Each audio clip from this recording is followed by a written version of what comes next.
deputy butler's breathing froze under the oppressive pressure of Zhao Wui's aura. Cold sweat broke out on his forehead. President Zhao, I was in the wrong today. You can punish me however you see fit. Zhao Wuwei said nothing and turned to look at me. She respectfully asked, Mr. Jiu, how do you think we should handle this? I looked calmly at the deputy butler and said, he tried to kill me. President Zhao, how do you think it should be dealt with? Zhao Wuwei understood and turned to look at the deputy butler. The deputy butler's body went limp, and he collapsed to the floor. He had no doubt that if the Chun family had found out he offended Zhao Wuwei, he would be killed without hesitation, and his head would be delivered to Zhao Wuwei as an apology. Terrified, the deputy butler immediately knelt before Zhao Wuwei. President Zhao, I know I was wrong. Please be magnanimous and forgive my mistake. Spare me, please. Zhao Wuwei frowned and took a step back, saying, I'm not the one you should be apologizing to. The deputy butler hesitated for a moment, then quickly knelt in front of me. Mr. Jiu, I am truly sorry. I handled today's matter poorly. Please forgive me this once. I looked calmly at the assistant butler, but before I could speak, startled exclamations erupted around me. A woman in a pure white dress, elegant and poised, walked out slowly. The men at the scene all lit up at the sight of her. They had never seen such a beautiful woman. The woman seemed to ignore them. Her gaze passed over the crowd and landed directly on me. The moment she saw me, she trembled slightly. Her breathing became more rapid. My gaze also fell upon her. Looking at Chun Wen's beautiful face, I felt nothing inside, not even a ripple, only disappointment, because I had seen the photos. I recognized her as Chun Wan at a glance. But the moment I sensed her aura, I knew she wasn't my girl. The woman in front of me had a clean, gentle aura, but my girl, she was a cold, untouchable goddess. Feeling my gaze, she fell silent. A bitter smile tugged at her lips. She gave up everything and came after me. Even though the reborn me was no longer the same, with a handsome face and an overwhelming aura, she still recognized me at a glance as the one she had been looking for. But reality told her clearly, I truly had no feelings for her at all. Even standing in front of me, I couldn't recognize who she was, still lost in her sorrow. Lin Huayu suddenly got up and rushed to Chun Wen's side. He raised his hand, trying to hug her shoulders. But before he could even touch her, Chun Wan suddenly moved, causing him to miss completely.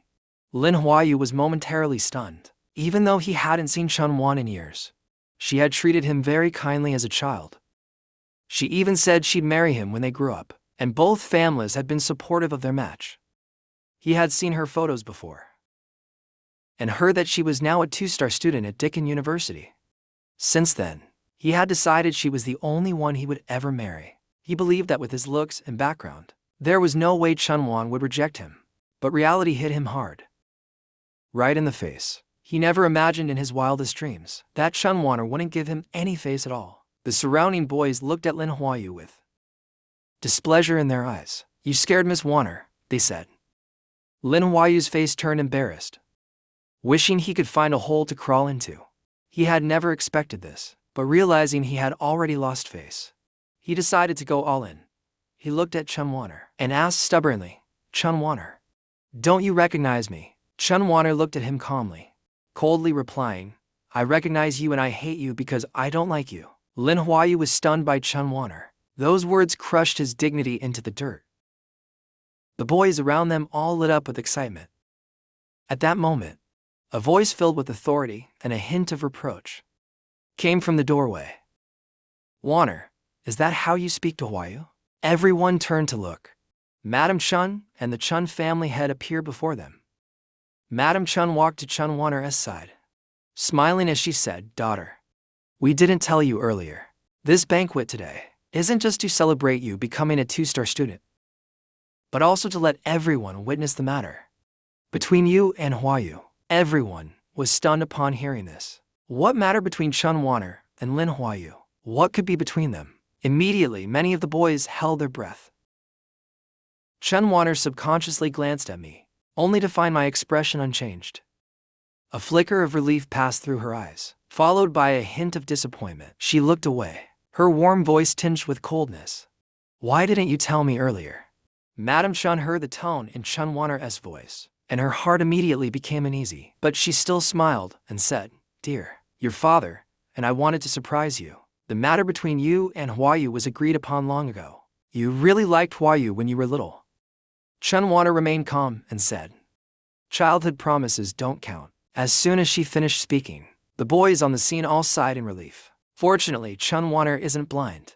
Otherwise, Lin Huayu would have really gotten lucky. But before everyone could fully relax, Madam Chun frowned and said, "Wanner, why don't you spend a few days with Huayu?" Chun Wanner replied, "Don't I have the right to like someone else?" The scene immediately fell into dead silence. Countless boys' hearts shattered. Lin Huayu stared blankly at Chun Wanner. A faint smile appeared. He forced himself to stay composed. He asked Chun Wanner, "Who is that person?" Chun Wanner coldly replied, "The person I like is here at the party." "But it's not you." Lin Huayu's knees buckled, and he staggered back a few steps. The surrounding boys widened their eyes at her words. Some of them even lit up with hope, guessing if maybe Chun Wanner had fallen for them at first sight. Madam Chun spoke again, "Wanner, the person you like," but before she could finish, Chun Wanner gave a warm smile and said, "Let's talk about it later." After speaking, she turned to the assistant butler. "I heard you falsely accused a VIP guest of being a thief." The assistant butler trembled, but before he could speak, Chun Wanner looked to the bodyguards behind her and said, "Drag him out. Let Jia Hua handle it." The assistant butler was terrified. Madam, please have mercy. I beg you, please spare me." Madam Chun wanted to speak but stopped herself and let out a helpless sigh. If she truly had control, she wouldn't have used emotional coercion to try to force Chun Wanner into marrying Lin Huayu. Unfortunately, Chun Wanner wasn't buying it at all. After the assistant butler was taken away, many people turned to look at me, guessing that I was the one Chun Wanner liked. Even Lin Huayu looked at me too. But upon seeing my ordinary face, he instinctively shook his head. Unless Chun Wanner had gone blind, there was no way she'd fall for someone who just got out of prison and looked so average. Like me. He glanced at Chun Wanner again. The next moment, his expression froze. He saw Chun Wanner glance at me, her eyes filled with warmth and affection. His pupils contracted in shock. His face became increasingly twisted. The head of the Chun family, who had been silent, smiled and broke the awkward tension in the room.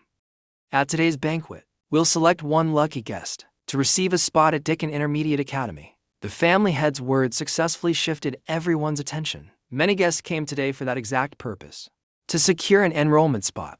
The Chun family head continued, "Please take your seats quickly. Wanner will soon draw a number from the lottery box. The guest sitting in that seat will be today's lucky one, free to use the enrollment quota as they wish." Upon hearing this, everyone quickly found a seat. Liu Zun also took a seat, putting his hands together in prayer. The Chun family head signaled the servant to place the lottery box in front of Chun Wanner. Chun Wanner drew a piece of paper. When she saw the seat number on it, a complicated look appeared in her eyes as she looked at me. Then, under everyone's expectant gaze, she displayed the card to the crowd. "Row 1, seat 8. Upon hearing that, everyone immediately turned to look in my direction, seeing it was me sitting there. A tall, muscular guy exclaimed, "How is that possible? How could someone like him get the academy spot?" Liu Zung came back to his senses and stood up suddenly, trembling with excitement. "Jiu Chun, this is amazing. We can go to Dickon Academy together." The muscular guy suddenly shouted, "Miss Wanner, he's not qualified to receive the spot. I suggest you redraw." Others immediately chimed in. "Yeah, he didn't even finish middle school. He was sent straight to Yuncheng prison. A convict who just got out of prison. What qualifications does he have? Miss Wanner, please redraw the lottery." Chun Wanner's face grew increasingly cold, but before she could speak, I suddenly looked at him and said, "I actually don't need the admission spot to Dickon Intermediate Academy. Can I give it away?" Chun Wanner's heartbeat quickened, and she smiled slightly. "Of course you can. I just said it. Whoever is chosen may use the spot however they like." I nodded, then turned to Liu Zhuan and said, "The spot is yours." Liu Zhuan was stunned, looking at me and suddenly frowning. With a worried face, he said, if you give me the spot. What about you? I smiled calmly. I have a better academy to attend. As soon as I said that, a mocking laugh rang out from the crowd. A better academy? There aren't even 10 higher academies in all of Dickon. Don't tell me you're claiming to have been accepted into one of them. You're a former convict. Not even a low-level academy would take you. Stop pretending. If you get into a higher academy, I'll get on my knees and call you Dad. I looked at the muscular guy and said, I'll remember what you said. If you don't keep your word when the time comes, I'll find someone to remind you. The muscle guy sneered. If you can get into a higher level Dickon Academy, I'll get on my knees and call you Dad. You can even tell me to die. But, can you really get in? Suddenly, a woman in her 30s, wearing a uniform from the War Department, walked in through the door. Lin Huayu's eyes widened. He couldn't believe it. The others saw the badge on the newcomer's chest and gasped collectively. The Chun family head straightened up and quickly walked forward. Commander Lin, I didn't expect you today. I apologize for not welcoming you sooner. Please forgive the oversight. Lin Shuang, 32 years old, Ultimate Commander, a talent second only to Jiang Siki. Lin Shuang nodded and smiled at the Chun family head. Then, under everyone's gaze, she quickly walked up to me. She respectfully said, Mr. Jiu, I was sent by my superior to deliver your admission letter to Dickon Academy. As soon as she finished speaking, the banquet hall fell into silence. No one could believe their ears. The Ultimate Commander didn't come to attend the banquet. She came to deliver an admission letter to me. And it was for Dickon Academy. Before anyone could react, the muscular man stepped forward, cautiously asking Lin Shuang, Commander, may I ask, are you delivering a letter for one of Dickon City's other academies, or for the Dickon Academy? Everyone's gaze turned to Lin Shuang. Lin Shuang looked at the muscle guy like he was an idiot. She frowned and said, besides Dickon Academy, what other academy could possibly invite Mr. Jiu? Everyone felt like her words exploded in their heads, like a bomb. They were all dumbfounded. Those who had mocked me the most were now completely slapped in the face. Just moments ago, they said I wasn't even qualified to enter a low-tier academy. But not 2 minutes later, an admission letter from the top academy in the entire nation was handed to me by a mid-level commander. Lin Huayu finally snapped out of his shock, staring intently at the letter in Lin Shuang's hand. He was absolutely losing it. The muscle guy wished he could disappear and desperately wanted to escape the banquet hall. He shrunk down, trying to make himself as invisible as possible, praying I wouldn't notice him. I didn't even glance at anyone else. I simply nodded at Lin Shuang and accepted the admission letter. Thank you for your effort. Lin Shuang was flattered and said, no trouble at all, it's an honor to serve you, Mr. Jiu. The Chun family head, seeing how she treated me, looked at me with growing respect. And in Chun Wanner's eyes was admiration and pride. As she looked at me, I turned my gaze to the muscle guy. Normally, I wouldn't bother with someone like you, but I'm in a good mood today, so I don't mind teaching you a lesson. The muscle guy froze in place when he looked up and saw my calm and amused gaze. He wanted to slap himself. He struggled to speak. Classmate Jiu. I'm sorry, I replied. I accept your apology. The muscle guy lit up with joy at my words, but before he could celebrate for long, I spoke again. Whether or not I accept it doesn't change the fact that you still have to fulfill your promise. The muscle guy stiffened and looked toward Lin Huayu. Lin Huayu, sensing the gaze, nodded slightly at him. To gain a loyal follower in the future, and to keep me from feeling too proud, he decided it was time to act. With that thought, he walked over to Lin Shuang's side and said with fake intimacy, do you remember saying that without permission from the War Department, no one is allowed to wear their uniform? When Lin Shuang heard that, her gaze fell on the battle axe on his body.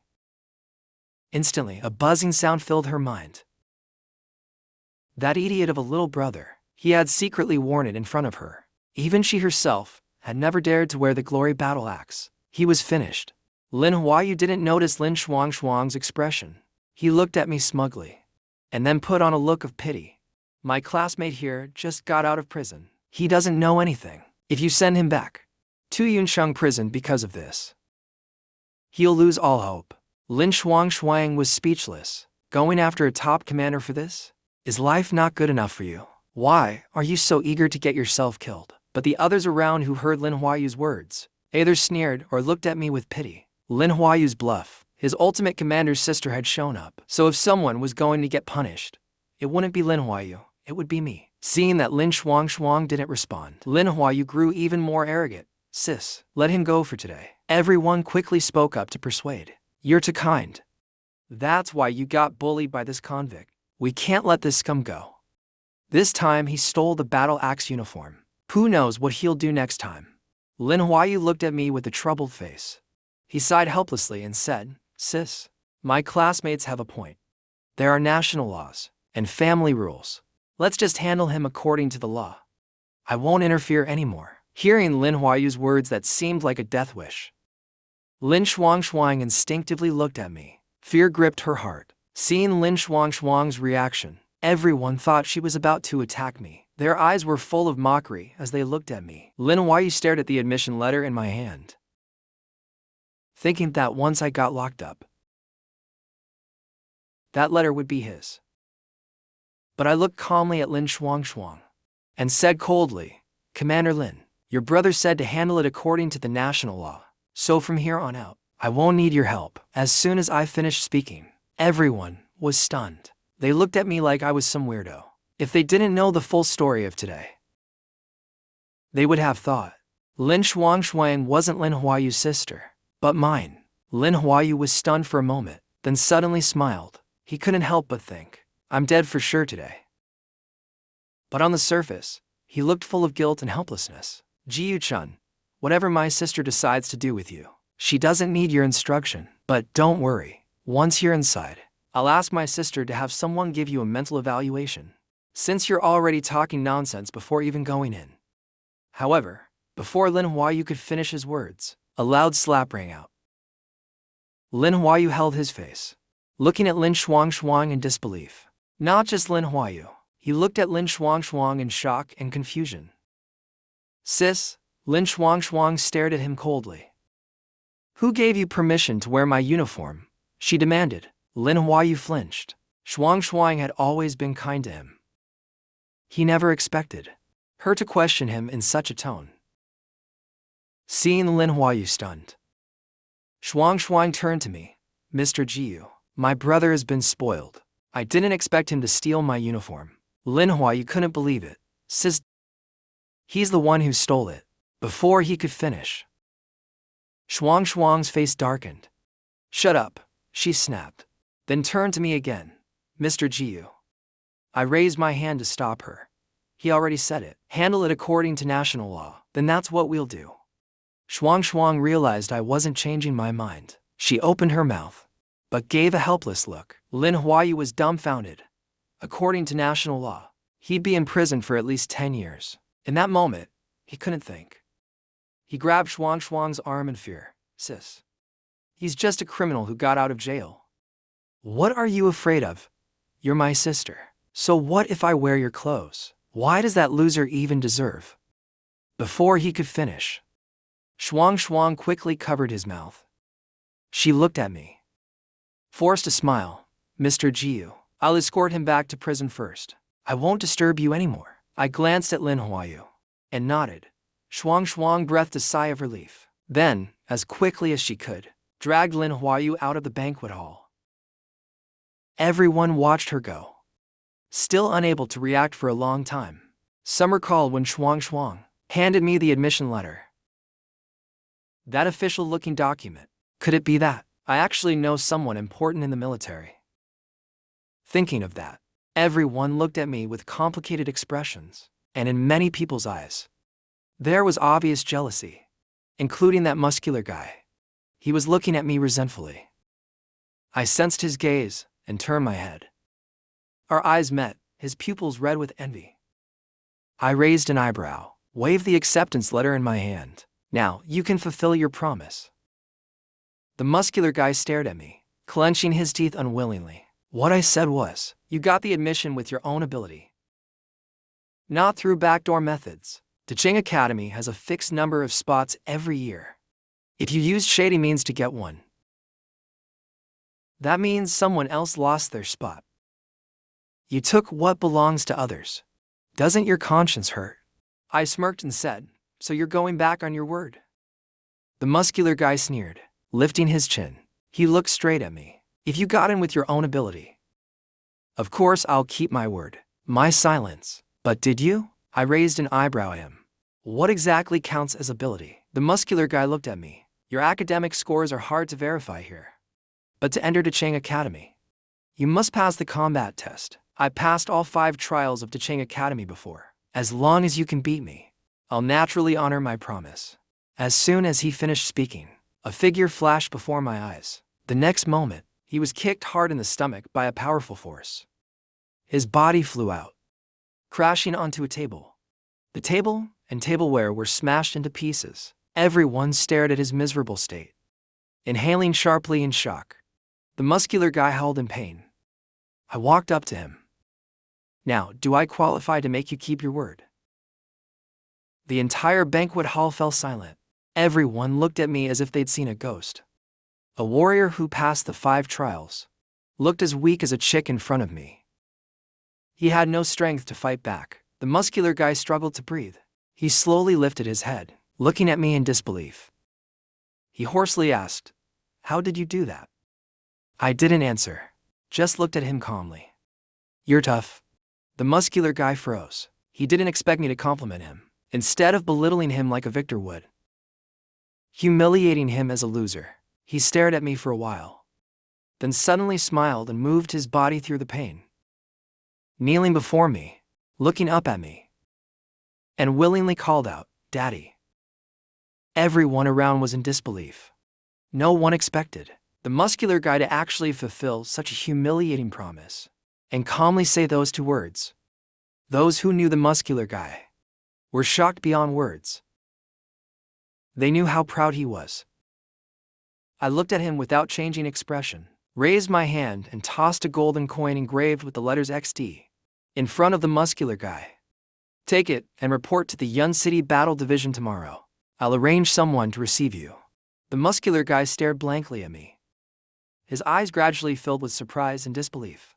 Yun City Battle Division? He had a chance to enter the Yun City Battle Division. Compared to Dacheng Academy, he actually wanted to join the National Battle Division even more. To put it bluntly, the Battle Division was the place he dreamed of the most in his life. But with his background, getting into the Battle Division was as hard as climbing to heaven. Yet now I told him to report there directly. The joy came so suddenly. Everyone looked at the lucky muscular guy with envy on their faces.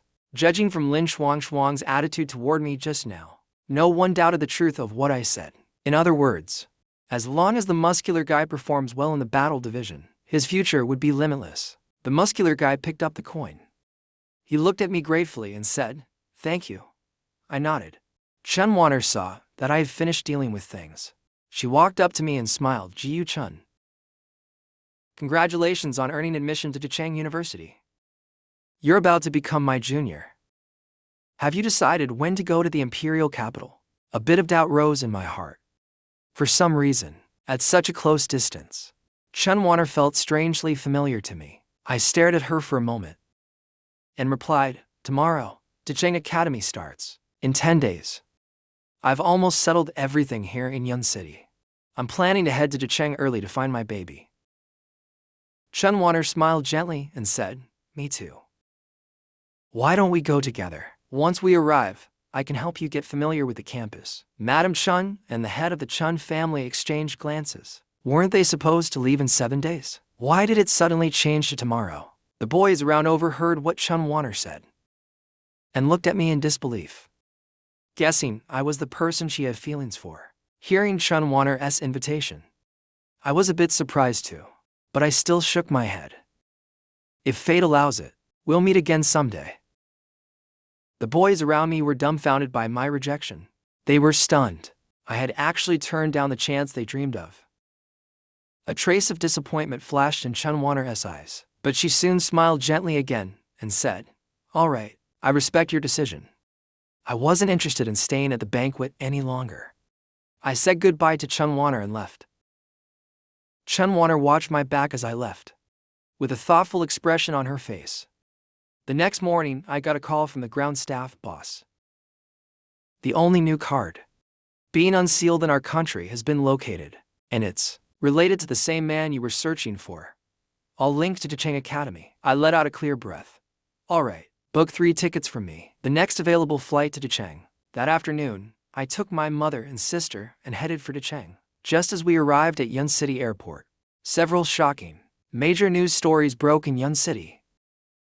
Latest report: Liu Ziyan, head of the Liu family, and Liu Xiao, president of Gushi Group, and Lin Pfeifen, young master of the Lin family branch, committed suicide in Yun City prison. Latest update: before their deaths, Liu Ziyan and Liu Xiao were aided in an escape attempt by former senior commander Liu Fengxing. She has now been placed under criminal detention. Latest update: Lin Huayu and Lin Pfeifen plotted to assassinate senior members of the National Battle Division. Their actions were considered treasonous.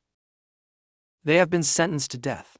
Mother paused as she looked at the big screen. A moment later, she suddenly smiled. At the same time, as the 3 news stories aired, the entire airport lobby erupted. Liu Ziyan and Liu Xiao were top figures in Yun City. And now, just like that, they were dead.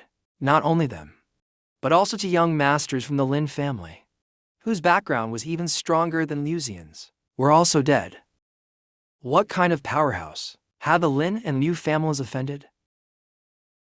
Mother froze upon hearing the surrounding chatter. The Jiyu family wouldn't offend a family of equal status just for his sake.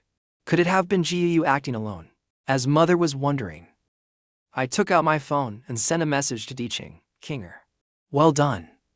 On the other end of the phone, Bai Qing smiled slightly as she read the message. Before the people in the lobby could calm down, Bai Qing's black-suited bodyguards suddenly entered the hall, followed by a wave of fervent fans. Luo Nanshen, look over here. Look this way. The lobby was abuzz with chatter. Soon, more people realized what was happening and rushed over. It's Luo Bai. It really is him. I heard Luo Nanshen got admitted to Jicheng Academy. He must be heading there early today. To get familiar with the place, my idol truly lives up to my admiration. Other celebrities either aim for D or Yangshi academies, but my idol got into Jicheng Academy. I glanced sideways and led my mother and sister toward the VIP lounge. Just as we reached the door, another commotion erupted outside. Oh my God, a fairy has descended. As that voice rang out, many girls who had been chasing after Luo Bai immediately turned to look. Gasps of amazement soon followed. Luo Bai heard the commotion and paused his steps, looking in the direction of the voices. A moment later, his eyes lit up in awe. His heartbeat started to quicken uncontrollably. It looked like he had fallen in love at first sight. Amidst the dazed and admiring stares of the boys, Chen Wanner walked toward the VIP lounge. Luo Bai hesitated and didn't step forward. As a top male celebrity, he had confidence in himself, but being too forward wouldn't be wise. I glanced at Chen Wanner, but didn't greet her. Instead, I turned to my family and said, "Let's go." My mother nodded, but deep down, she marveled at how beautiful the girl was. Seeing the look on her face, I smiled and shook my head. Who would have thought my mom's a sucker for good looks too? I still didn't know what my baby looked like after reincarnating, but I had a feeling she wouldn't disappoint. As for me, whenever I want, I can return to the handsome appearance I had in my previous life. Not far away, Luo Bai saw us enter the lounge, hesitated for a moment, then followed us in. Luo Bai sat in the same row as the 3 of us. Once inside, Chen Wanner walked straight toward me. Luo Bai saw her approaching his direction, and his heart began to race. But just as he was about to greet her, Chen Wanner walked right past him and stopped in front of me. She gently said to me, "You said yesterday if fate allowed, we'd meet again. Does this count as fate?" Mother was stunned, and Ji-Yuan also widened her eyes and said, "Sis is so pretty." Luo Bai looked at Chen Wanner as perfect side profile. His heart almost leapt out of his chest, but my face turned pale as a tide. I looked at Chen Wanner, who spoke with a faint smile.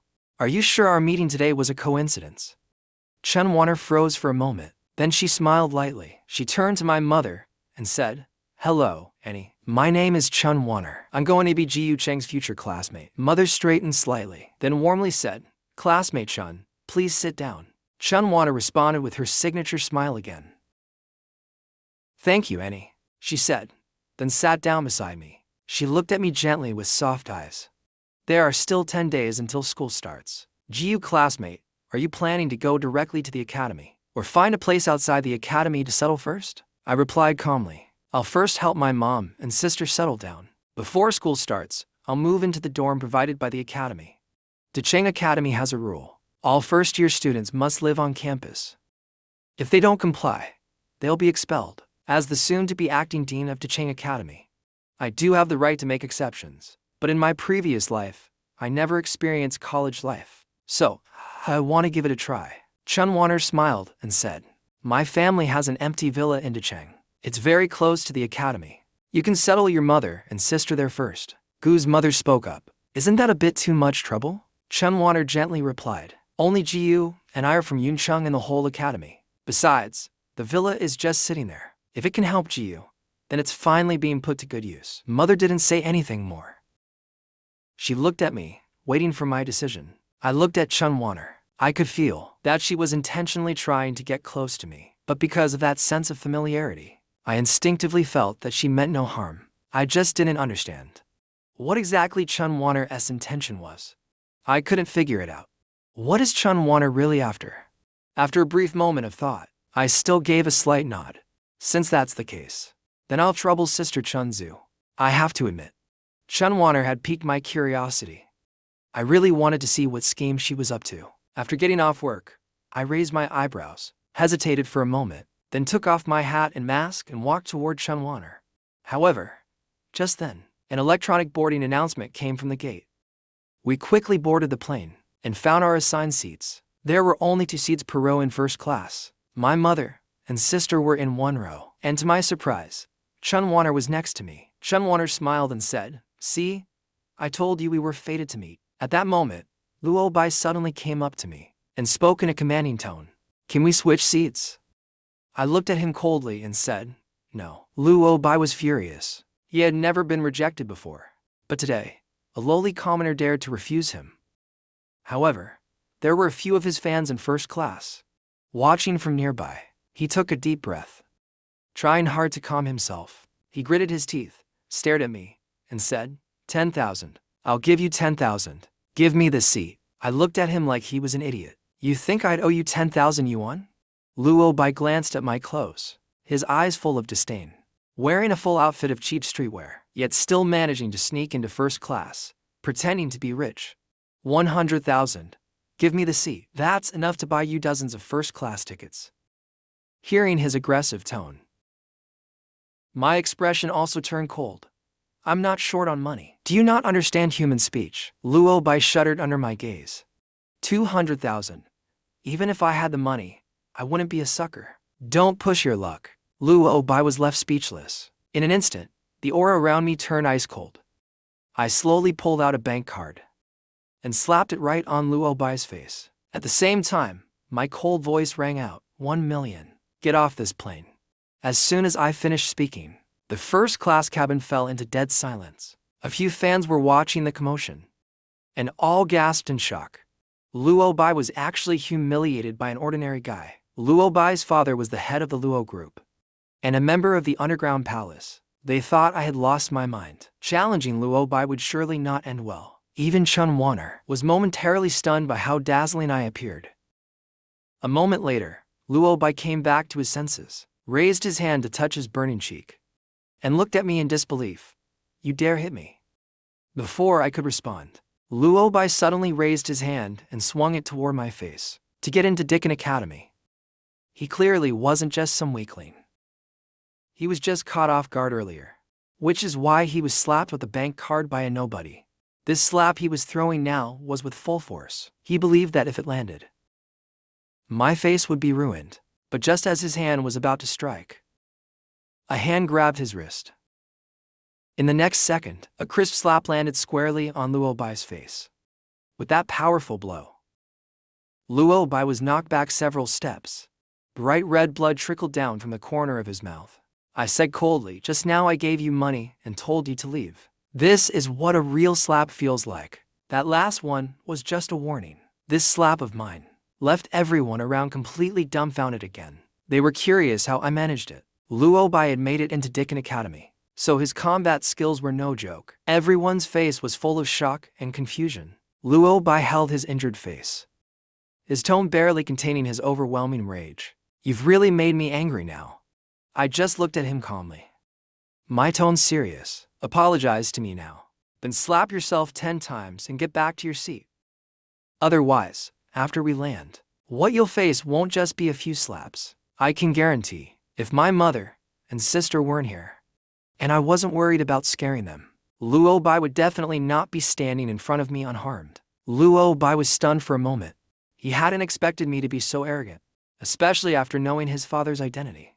And yet I still dared to tell him to slap himself. Fine, we'll settle this after we get off the plane. Luo Bai finished speaking, gave me a deep look, and then directly walked to his seat. After sitting down, while the plane hadn't taken off yet, he took out his phone and called his father, Luo Qingcheng.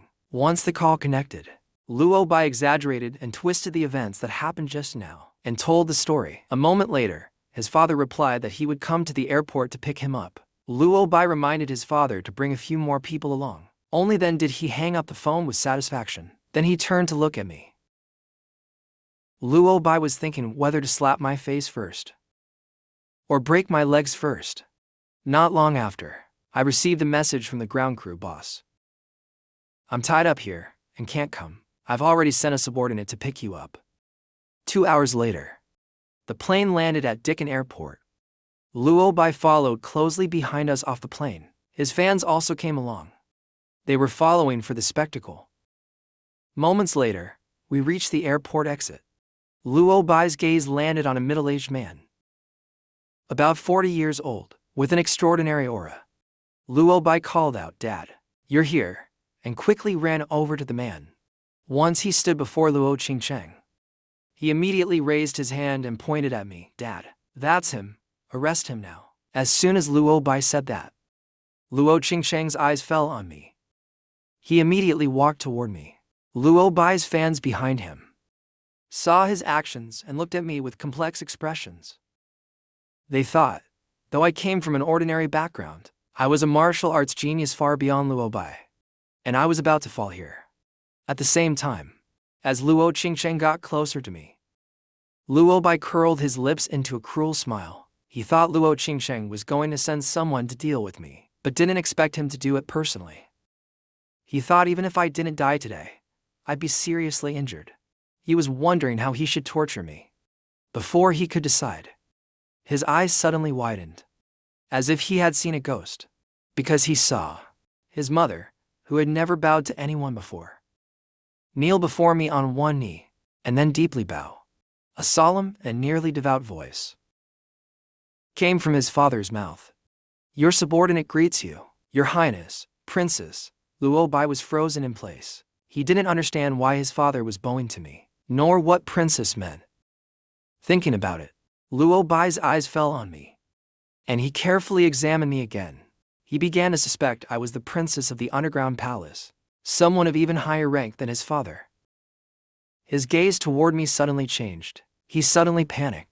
He realized he had misjudged me and thoroughly offended someone he shouldn't have. He was wondering what to do now. I looked at Luo Qingcheng in front of me, without my permission.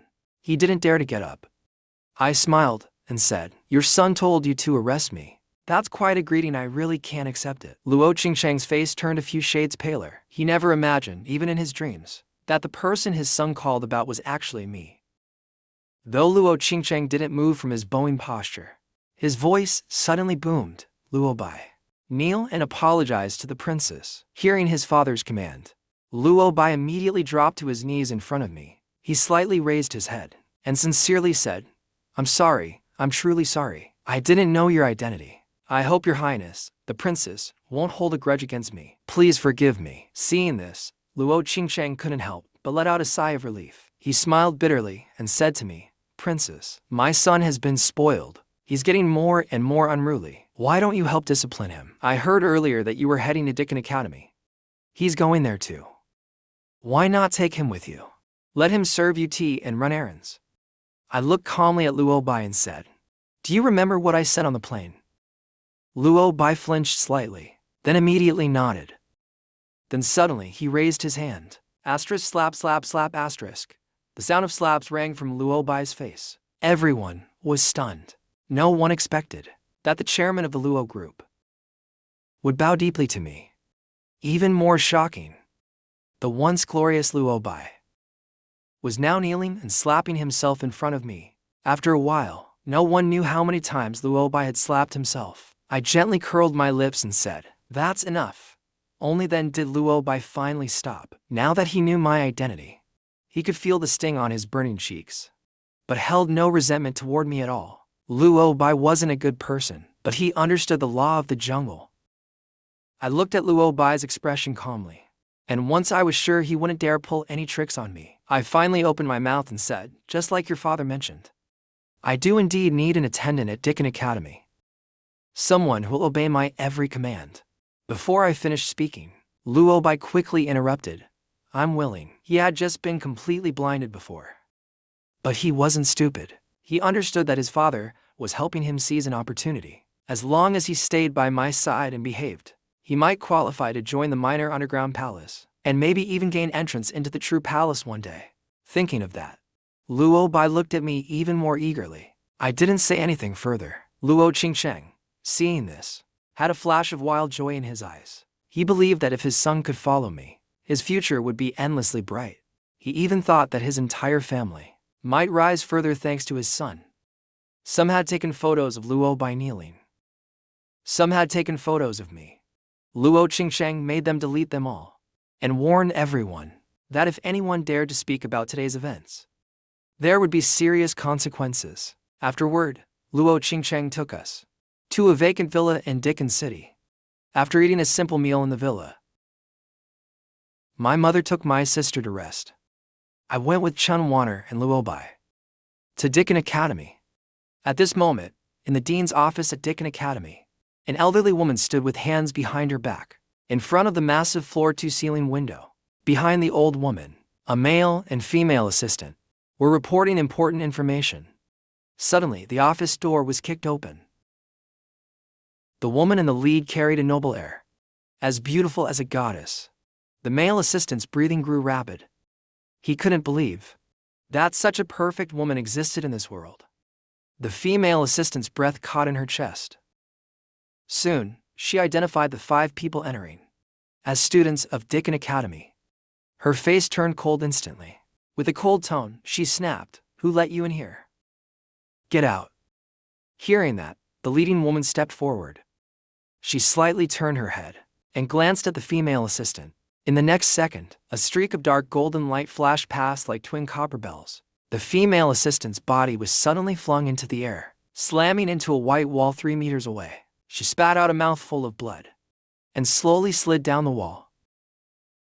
The male assistant couldn't help but gasp. He looked at the woman in terror, but strangely his heartbeat quickened. He actually found this kind of woman even more attractive. At that moment, the dean's body completely froze. She used all her strength just to withstand the overwhelming pressure behind her. She turned her body slowly and looked toward the woman.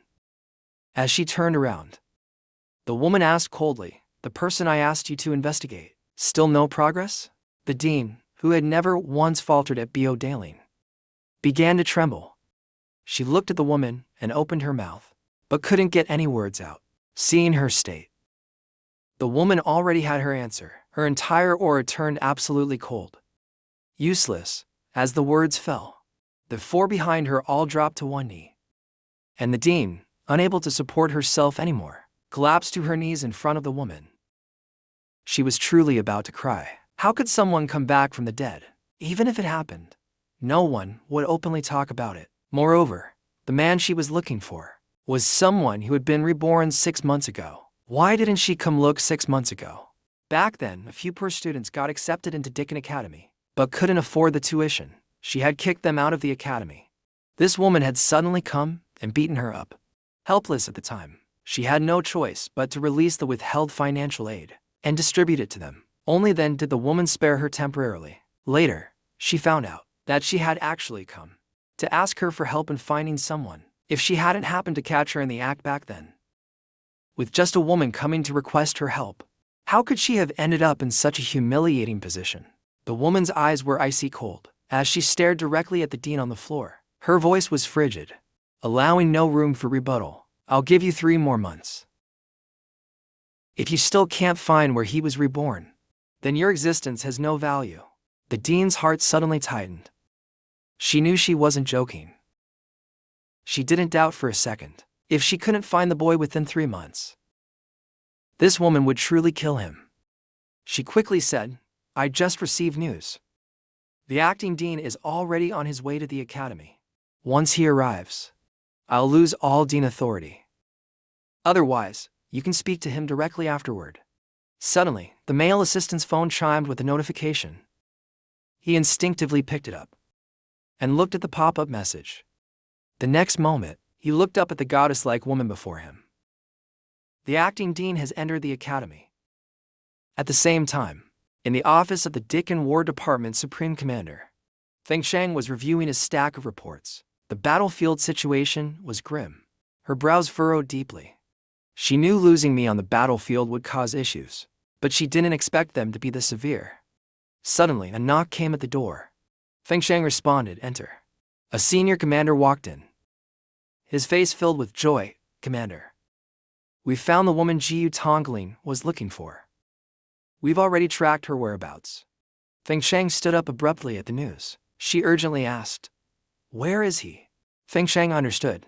I had refused the commander's position earlier because I wanted to focus all my effort on finding that woman. Now that she had been found, she believed it was time for me to take the role of Supreme Commander. The senior commander said, She's at Dickon Academy.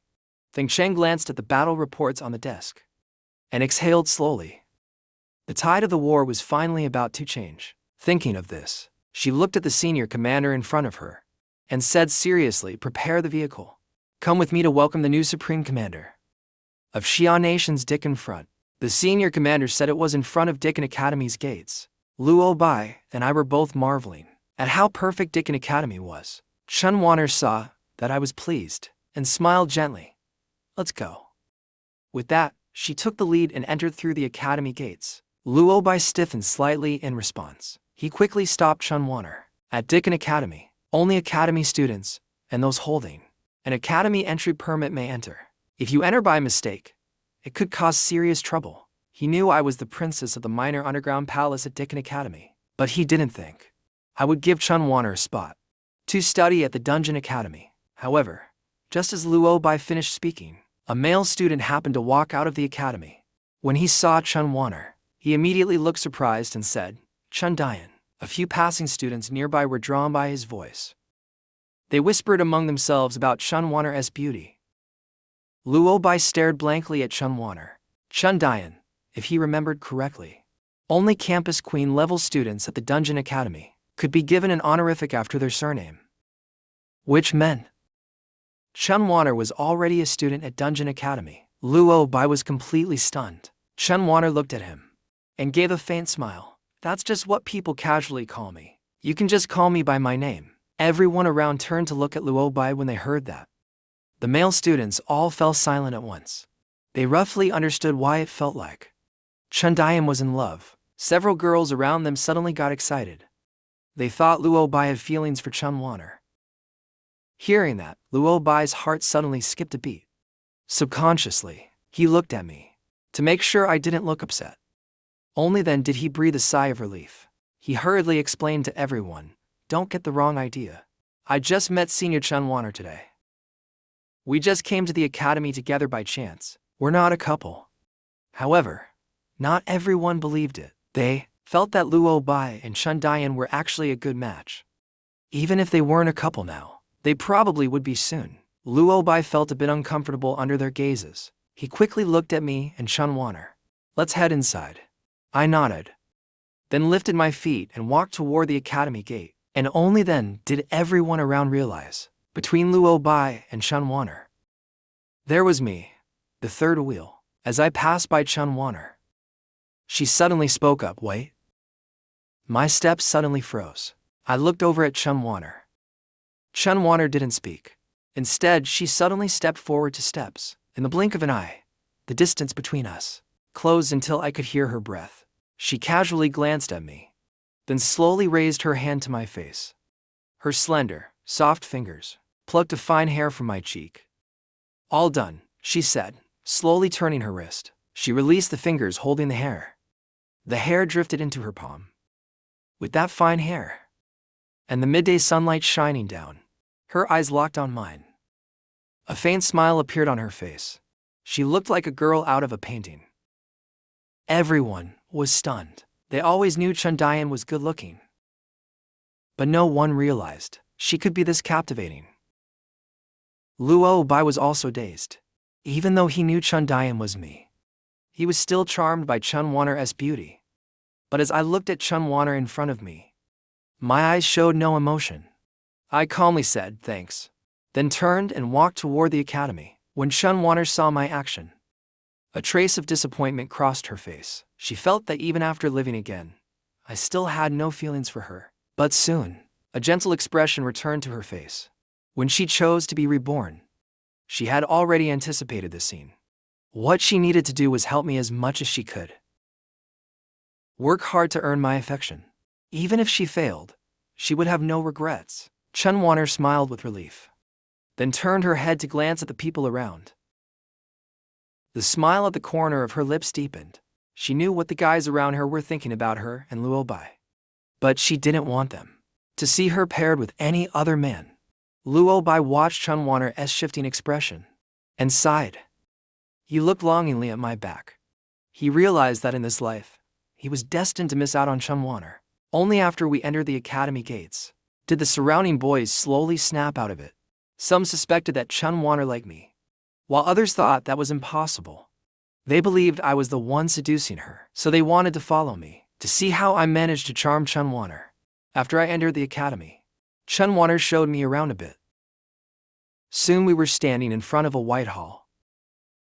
According to Chun Wanner, this was where the dean's office was located. I looked at the hall entrance in front of me, then turned to Chun Wanner.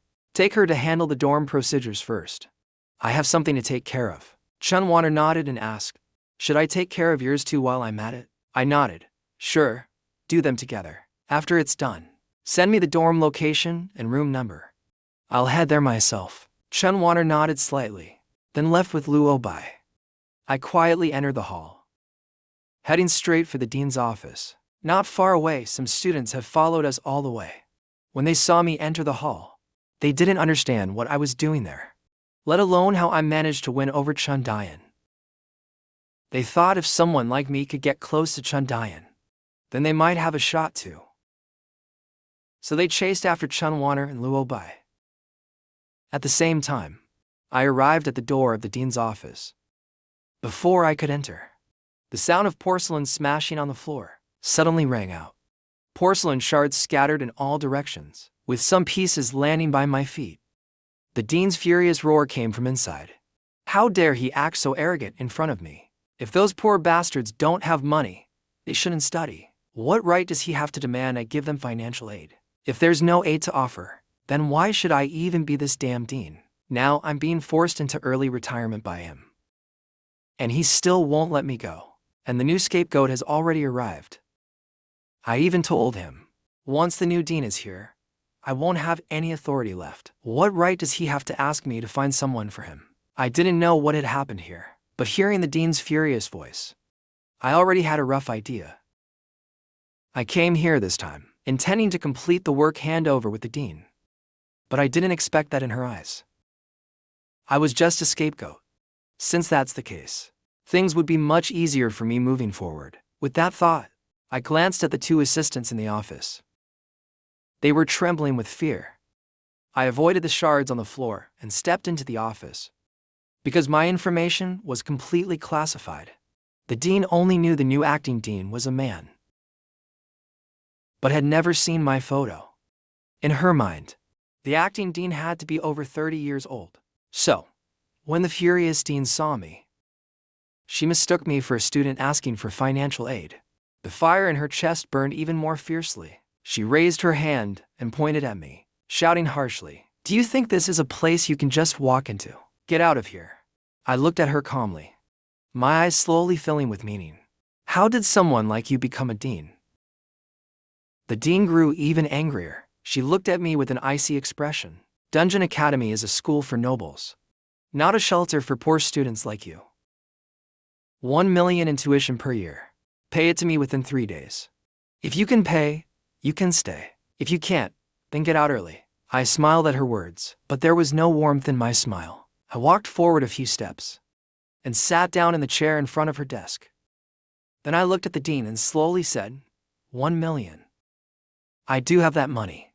But even if I dared to give it, do you dare to take it? The dean was stunned at first, but the next moment she laughed out of rage.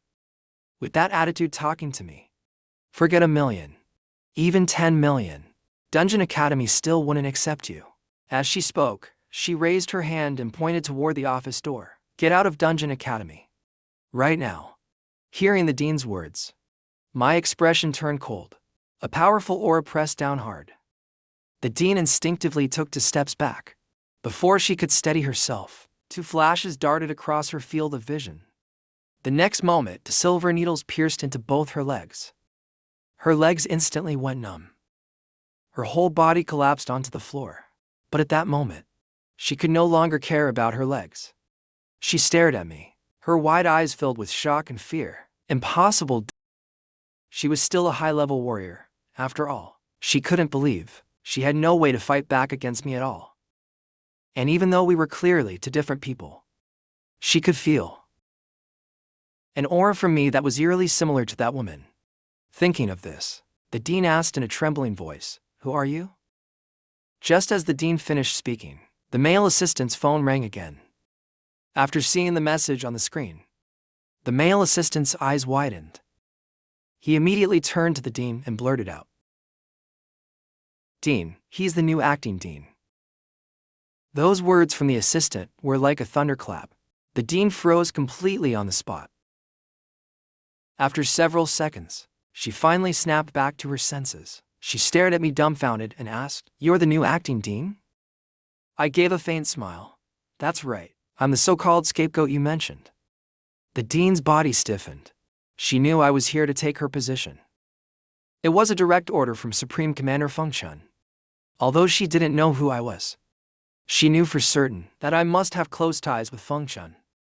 Someone like me wasn't someone she could afford to offend. But then she remembered everything she had just done, and his smile turned uglier than a cry. I was just upset by a student earlier. What I said just now was all out of anger. Just take it as me running my mouth. Please don't take it to heart. I slightly raised my eyes. Didn't you say I was just a scapegoat? What exactly did you do that needs me to take the blame? The dean's heart tightened. She quickly replied, "You're here to manage the academy. How could you possibly be a scapegoat?" I misspoke, she repeated, flustered. I smiled faintly. Your legs still had a chance to recover, but if you don't speak the truth, I'm afraid they'll be permanently crippled. The dean's heart tightened again. She could feel that I was no longer joking. She hesitated for a moment, then finally spoke up cautiously. I did run into some trouble. Half a year ago, a woman suddenly showed up at the academy. She forced me to look for someone. I haven't been able to find them. So, I wanted to find a new dean to take over my position. My breathing tightened at the mention of a search. What's the person's name? Who is she looking for? His name is Xiaoqingning, a male student who was reborn half a year ago. A huge wave surged inside me. At that moment, I could be absolutely certain the intel I received was right. My precious one is indeed at Dungeon Academy. Even the name is the same as in the previous life. I tried to calm myself down. Staring directly at the dean, I asked, "Tell me, where is he now?" Feeling the oppressive force of my gaze, the dean's heart nearly stopped. She quickly responded, "He just left here not long ago. But he's always moving around. I really don't know where he is right now." I immediately walked to the window, looking out across the entire academy. Wherever my gaze fell, there wasn't even a trace of that woman's figure. After a moment, I withdrew my gaze. I looked at the dean and asked, Do you have any way to contact him? The dean hurriedly shook her head. No. I pressed further. Didn't she ask you to find someone? How were you supposed to notify her if you found him? The dean quickly replied. He enrolled in Dungeon Academy half a year ago. He became a student here. As long as it's during the school term, I can find him within the academy. After the dean finished speaking, she suddenly seemed to recall something. Wait, I heard the academy is hosting a party tonight. He's been invited. Hearing that, my expression finally softened. But I still wanted to see him as soon as possible. Doesn't anyone else have his contact information? The dean shook her head. No. He hardly interacts with anyone else in the academy. Hearing that, I was now certain that I wouldn't get any more useful information about Xia Qingning from the dean. I took out my phone and sent a message to the field operative. I asked him to find Xia Qingning's current location. In less than a minute, I received a reply from the field operative. She appeared at Dungeon Academy 10 minutes ago, but then vanished. This person is extremely mysterious. I wasn't able to find any concrete information on him. I rubbed my fingers against the screen, falling silent for a moment, before turning to the dean. When did he first arrive at Dungeon Academy? What has he done during that time? The dean quickly replied. He enrolled in the academy 6 months ago. During his time here, he constantly skipped classes. Many teachers have been very dissatisfied with him. However, although she hardly spoke to anyone, many male students really liked her. Whenever she attended a class, a lot of boys would come to audit it. Almost every class would be packed. Even though she wished she could kill that woman, she had to admit, she was indeed very attractive. Thinking of this, the dean couldn't help but look at me. She thought I wanted to find that woman. Probably because I was interested in her too. She looked at my face and secretly shook her head. The guy that woman once kicked out of class was one of the school's most handsome students. If it were the one standing in front of her now, it probably wouldn't be just a simple kick out. I glanced at the dean, without bothering to guess what she was thinking. I simply asked, where is tonight's party being held? The manager quickly looked at the male assistant beside her. Shen Jikai, quickly check. The male assistant hurriedly picked up his phone and sent a message to a number. Soon, he received a reply. The party is on the 3rd floor of the Global Century Hotel. It starts at 7 p.m. sharp. I checked the time. There were still nearly 4 hours until the party, so there was no rush. I looked at the dean and asked, I heard before that, at the Dungeon Academy, someone successfully unlocked the seal on a new card. Do you know how to unseal it? The dean was taken aback. Then she looked at me and answered, indeed, someone at Dungeon Academy did unlock it, but that student figured it out on their own. They never shared how they did it with anyone else. I kept pressing. Where is that student who unlocked the sealed card now? I don't know where he is now, but I know he's from the Jiu family in the dungeon. I nodded. I don't have anything else here. Don't announce your resignation yet. You'll still be in charge of academy affairs for now. If this were just an elderly dean retiring due to age, I wouldn't mind the extra workload. But now with this free labor, I really don't mind doing a bit more. After all, it's a free resource. Why wouldn't I use it? I finished speaking and was about to leave. The dean saw my movement and immediately panicked, saying, my legs died. To this day, she still had no feeling in her legs. I looked at her coldly. Let's see how you behave next. If I'm satisfied with you after 3 months, you'll naturally be able to walk again. But if you do anything to upset me, then you can say goodbye to your legs for good. The dean's eyes widened in shock. Upon hearing what I said, she immediately began to beg. I was wrong. I really know I was wrong. My expression suddenly turned cold. If I hear one more word of nonsense, you won't have to wait 3 months. You'll lose your legs right now. The old dean's breath caught in her throat, and she quickly shut her mouth. But in her panic, she suddenly thought of something. The next moment, she quickly raised her hand and removed the golden badge from her chest. Then she cautiously said, since you won't let me announce my resignation, I can't announce your identity either. All the students recognize this badge. The person holding this badge has the authority of the dean. I raised an eyebrow at her words. I slowly walked up to the dean and reached out to take the badge. Holding the delicate badge, I examined it. Then I smiled at the dean and said, "Very good. 3 months can be reduced to 2. The dean immediately replied, "Thank you, sir. I'll make sure to behave well from now on." I let out a hum and walked out of the office. After I left, the dean collapsed to the floor and began gasping for breath. Are all young people this terrifying these days? Just as I got downstairs, I saw Luo Bai walking over with a girl. The cold-looking girl looked at me with a face full of disdain for Luo Bai. He smiled and said to me, "There's a party tonight at the Global Century Hotel hosted by a senior. Rumor has it he's going to confess to Feng Dian in front of everyone. Come with us. Let's go together." When I heard that, I looked at him calmly, my expression hard to read. Confessing to Feng Dian? If I'm not mistaken, that Feng Dian is my darling. Luo Bai nodded. Yes, within the academy, Princess Chunwaner and Princess Xia Qingning are the most prestigious.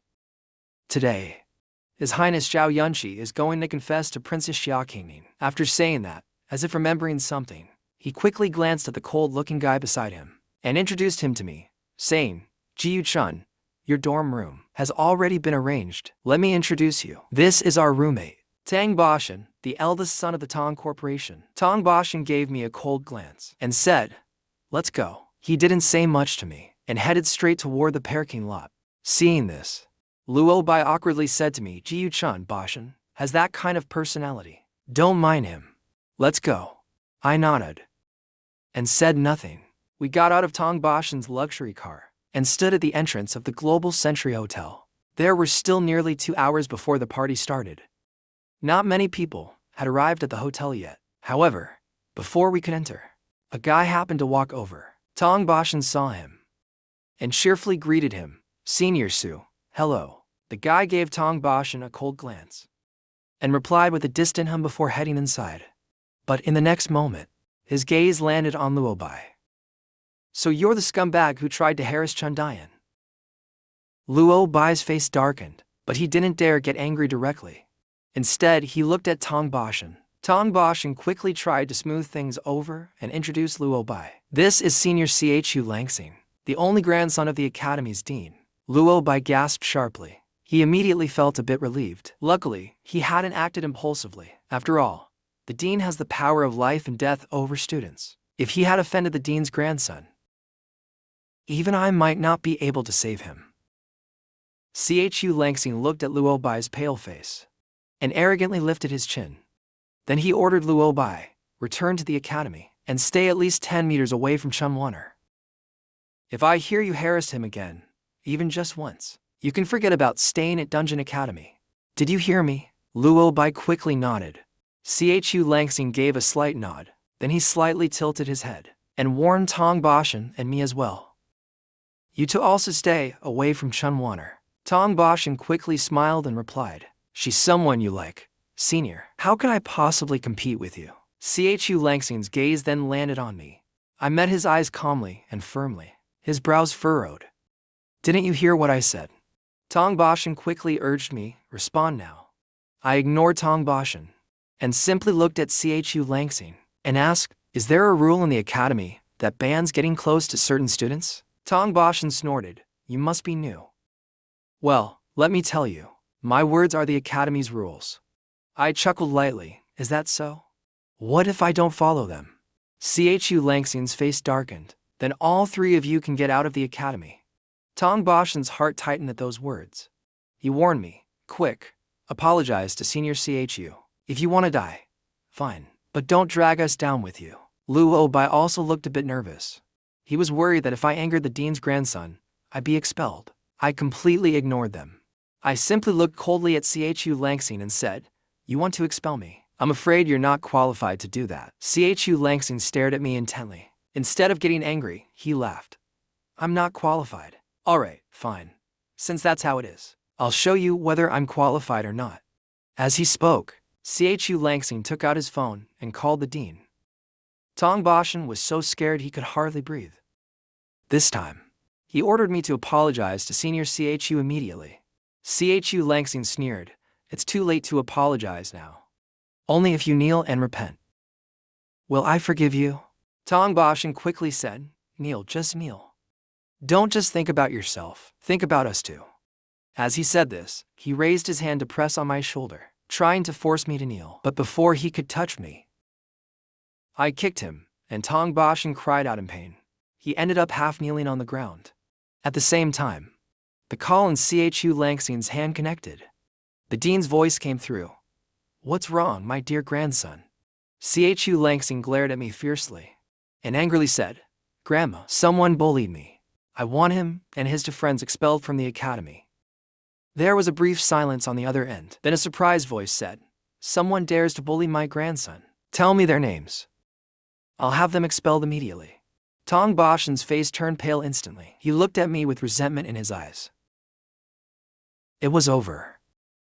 It was gone. The spot at Dungeon Academy he had fought so hard for. Just like that, it was gone. Luo Bai's face also turned deathly pale, his eyes full of grievance and unwillingness. Hearing the dean's words, Chu Langsing immediately smiled.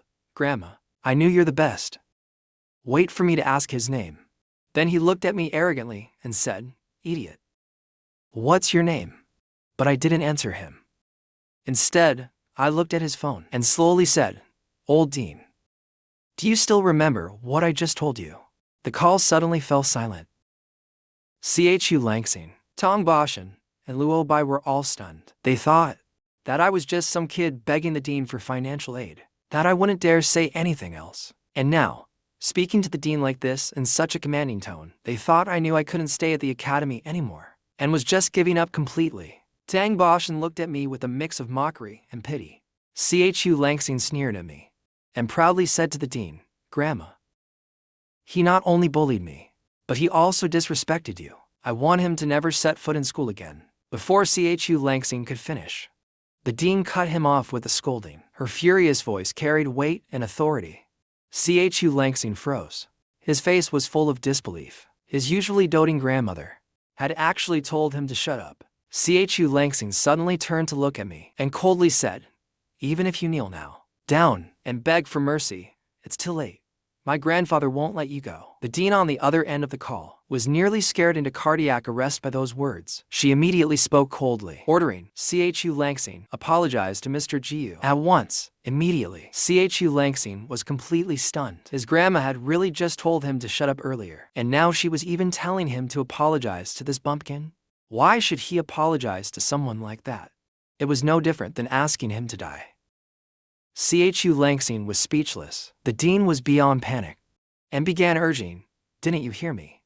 Apologize to Mr. Jiu." In her heart, she prayed her grandson wouldn't be stupid again. Otherwise, she would definitely be in big trouble, and the dean would lose her legs for sure. Chu Langsing glanced at me and reluctantly said, "Grandma, have you lost your mind? He's just an ordinary student. Why should I apologize to someone like him?" The dean was almost in despair. Chu Langsing, apologize now. Otherwise, even I won't be able to protect you. At this moment, she truly regretted spoiling her grandson so much. But instead, Chu Langsing rolled his eyes. "I think you're just old and senile. Your brain isn't working anymore. All right, I've got things to do. I'm hanging up." With that, he directly ended the call. Tong Boshin and Luo Bai stared in a daze, their faces full of confusion. Tong Boshin was completely dumbfounded. He looked at me in disbelief. How could this happen? The dean hadn't retired yet. It couldn't be that he's gone senile. He suspected I had some hidden identity. Luo Bai also looked at me in shock. He knew I was the little princess of Dungeon Academy. But even so, he hadn't expected the dean to demand Chu Langsing apologize to me. He realized he had underestimated my influence. Before Luo Bai could figure it out, Chu Langsing had already turned to glare at me coldly. "I don't care what tricks you use to fool my grandma. You crossed me. I will never let you off." I looked at him and smiled faintly. "I'm curious, how exactly do you plan not to let me off?" Chu Langsing narrowed his eyes. He suddenly stepped forward, raising his hand to slap me across the face. Tong Boshin silently mourned for me. He knew Chu Langsing was considered a top-tier combatant. That slap carried the power of 10 cities. If it landed, my face would need reconstructive surgery. But instead, a crisp slapping sound rang out. Tong Boshin's eyes widened in shock. Chu Langsing had been slapped back by me, staggering backward. Tong Boshin gasped sharply. He couldn't believe Chu Langsing had been struck with no ability to retaliate. He realized I was far more formidable than I looked. Meanwhile, Chu Langsing staggered to steady himself. He held his face, numb from the pain. His teeth were already loose from the impact. Staring at me in shock, he said, "You dared to hit me." I looked at him calmly. "Kneel and apologize to me, or getting expelled from the academy will be the least of your worries." Chu Langsing stiffened slightly. Then he suddenly shouted, "Apologize? Who do you think you are to make me apologize to you?" I smiled faintly, and in the next moment, another slap echoed through the air. This time, Chu Langsing fell directly to the ground. He was completely stunned. Suddenly, he raised his head and glared at me, eyes full of hatred. "I'll kill you. I'm going to kill you." He suddenly jumped up from the ground and lunged at me. But just as he stood up, I slapped him flying with one blow. Shumi Yuan was slammed hard to the ground. I slowly walked up to Chu Langsing. My voice carried an oppressive pressure. 2 hours from now, if your grandmother doesn't come and give me an explanation, neither of you will need your legs anymore. After saying that, I didn't look at Chu Langsing again and walked straight into the hotel. Tong Boshan and Luo Bai stared blankly at my back, then looked at Chu Langsing lying on the ground. Tong Boshan exchanged a glance with Luo Bai. Unexpectedly, I actually had the strength to instantly defeat a final level warrior. Luo Bai looked at Chu Langsing and hesitantly asked, "Should we help him up?" Tong Boshan was conflicted too. "If we don't help, we'll offend Chu Langsing. But if we do, it would be opposing that guy." Suddenly, Tong Boshan lost his focus. "What's going on? Why can't I see? Luo Bai, where are you? Why can't I see anything?" As he spoke, he staggered into the hotel. Luo Bai froze. Is that even possible? But he quickly chased after him. "Boshan, don't run around if your eyesight is bad. You might fall." Chu Langsing coughed up a mouthful of blood. His whole body ached with intense pain. Fear surged through his heart. He saw his grandmother's incoming call on the phone and eventually picked it up. At the same time, I entered the hotel alone. Not far away, whispers could be heard. "This banquet today, I heard it invited the heads of all families above the Dicken region. It's really grand." Someone said, "Of course it is. The Jiu family doesn't have many direct heirs. One became a top commander of the battle division at 20 for this year.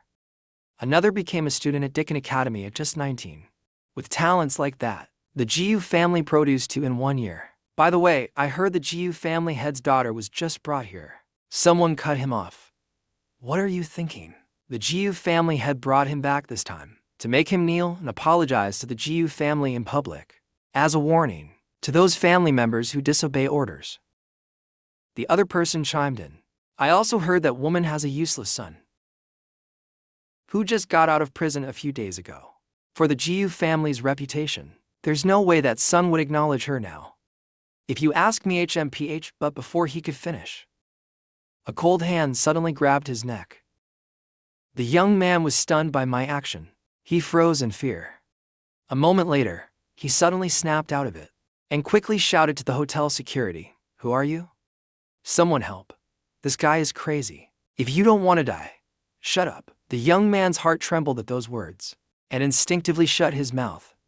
I said coldly, "Tell me where the head of the Jiu family is." The young man quickly replied, "In the banquet hall on the 2nd floor." I raised my hand and threw him out. When he fell, he crashed into a security guard who was rushing over. The two of them were knocked to the ground together. I turned and shook my hand. The next moment, a flash of light passed. All the remaining security guards were instantly frozen in place. I glanced at the mirror nearby and walked toward the 2nd floor. At the same time, in the 2nd floor banquet hall, there was still some time before the banquet started. Only a few Jiu family members were inside. At that moment, the parents were being held down by 2 middle-aged men, and standing in front of them was an elderly man around 70 years old. His face was ice-cold. He sternly questioned, "Since you've returned to Dicken, why didn't you come to the Jiu family first to fulfill your promise to me?" Jiu mother raised her head and explained with a bitter smile, "I only arrived this afternoon. I planned to say goodbye to Wan Wan after she woke up." The Jiu family head narrowed his eyes sharply. and shouted coldly, "Excuses. Since you broke your promise, then don't blame me for disregarding family ties. What you have to do today is not only to kneel before all the guests, but also before all the GU family members, and endure the lash of every GU family member. Whether you survive or not will depend on your own fate." GU mother stared blankly at the GU family head, her body completely stiffened. A moment later, she opened her mouth. With a hoarse voice, "Am I really your daughter?" The GU family head's face grew even colder. His voice carried no warmth at all. "Your worth to me is measured by your value. Your brothers and sisters can contribute to the development of the family. But you, what use is a girl like you? Your only value was to be married off, but you gave up even that value for the sake of that wild man. Why would I still acknowledge you as my daughter?" GU mother suddenly raised her head and looked at the GU family head, her face full of humiliation and indignation. "Back then, my achievements at Gushi Group surpassed all your sons combined. But just because I was a daughter, you feared I'd threaten your sons' positions in the company. So, you stripped me of my position and credited all of my accomplishments to them. I was even accused of stealing their achievements and got blacklisted by almost all the companies. What did I do wrong? Tell me, what exactly did I do wrong?" The aura around the GU family head chilled. "What are you to dare question your father?" GU mother flinched instinctively, but still stubbornly asked, "Why? Why did you treat me like this?" A flash of killing intent appeared in the GU family head's eyes. He sneered coldly. "Why? Because no matter what, you were going to be married off. Because you were born to be a burden. You're not like your brothers. You don't even qualify to compete for GU family assets. Isn't that enough?" GU mother stared blankly at the GU family head. She looked like her soul had left her body. No matter how unmotivated her brothers were, they were still held in his heart. And no matter how outstanding he is, he'll still be abandoned. The parents hadn't yet recovered from the blow. The GU family head looked at him and said, "What I just said. You must do exactly as told. Otherwise, I'll make you watch your daughter and your son take your place and receive a harsher punishment." The parents' eyes suddenly widened. Their eyes were filled with deep despair. They never expected that just to make him yield, the father would threaten him with Ekin and Wang Nuan. Jiuyu entered the banquet hall at that moment. She was stunned for a moment when she saw her parents, but quickly guessed the general situation. She quickly said, "Grandpa, the deaths of Elder Li from the Li family and the president of the Liu group have nothing to do with me. I didn't kill them. Your agreement with Aunt doesn't count anymore. Please let her go." The Jiu family head sneered, "Not you? Then tell me, who else in Yun City could possibly take them down?" "His aunt's son, Jiu Chun." Hearing Jiu Yu's answer, the Jiu family head looked at him with disappointment. "For his sake, you even dare lie to your grandfather?" Jiu quickly replied, "Grandpa, it's true.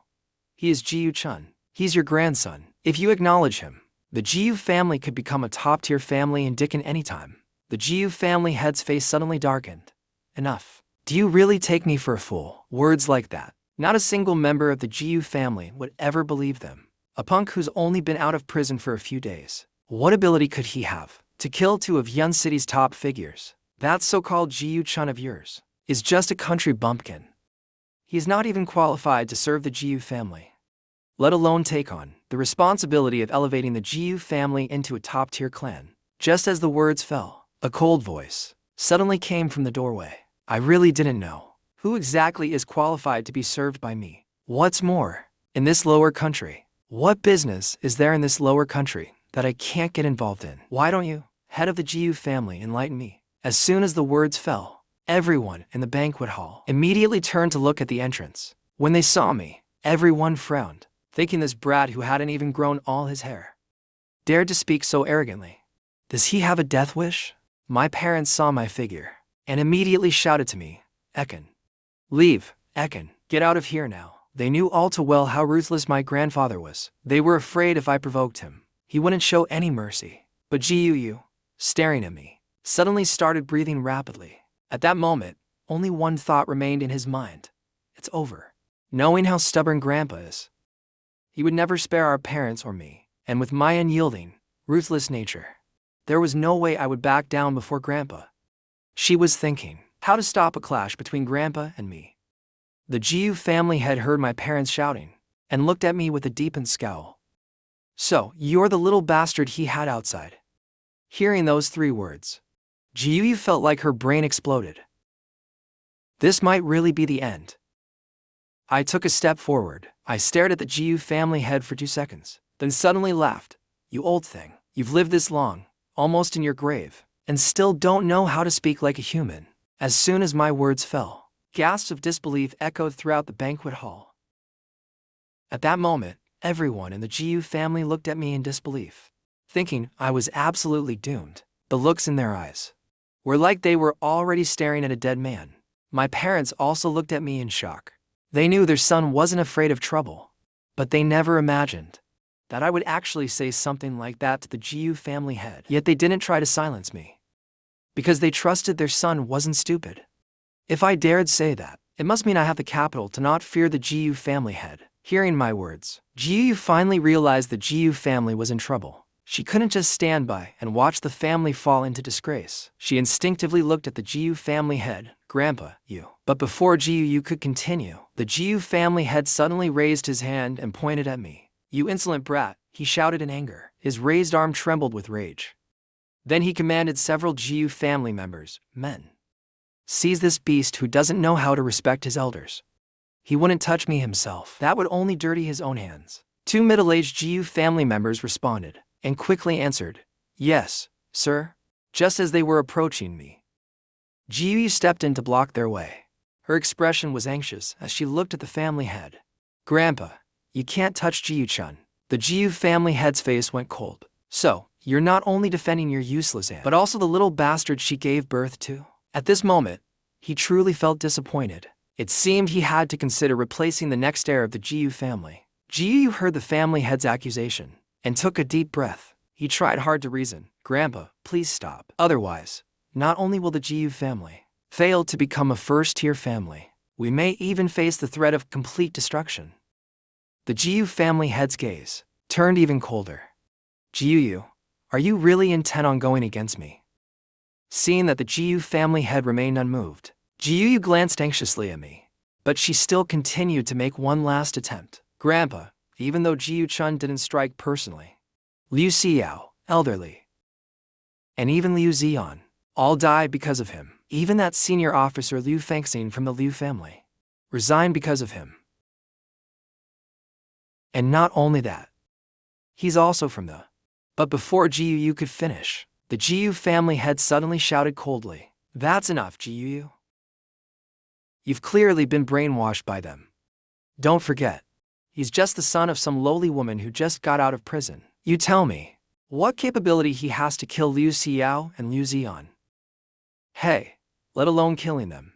A lowly wretch like him isn't even qualified to meet them?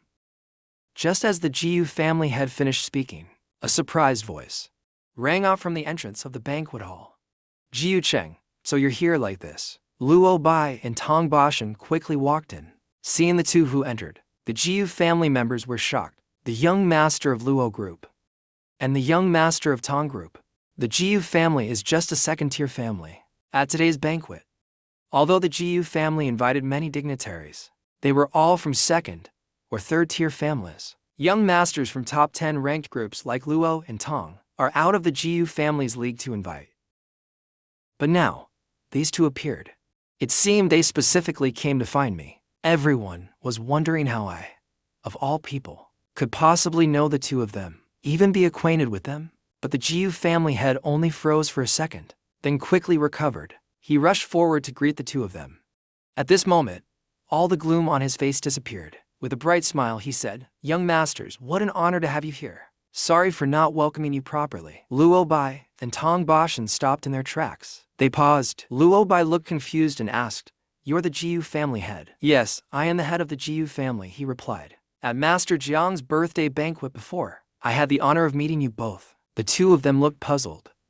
But then suddenly, thinking of the surname they shared with Jiu Cheng, Luo Bai suddenly understood and said, So you're the head of the Jiu family? The Jiu family head asked, Then may I ask, what's your relationship with Jiu? Luo Bai answered, Jiyu Cheng and I are classmates. Hearing that, the Jiyu family head was stunned. He thought to himself, I just pulled this kid out of hell. How could he possibly be classmates with Luo Bai?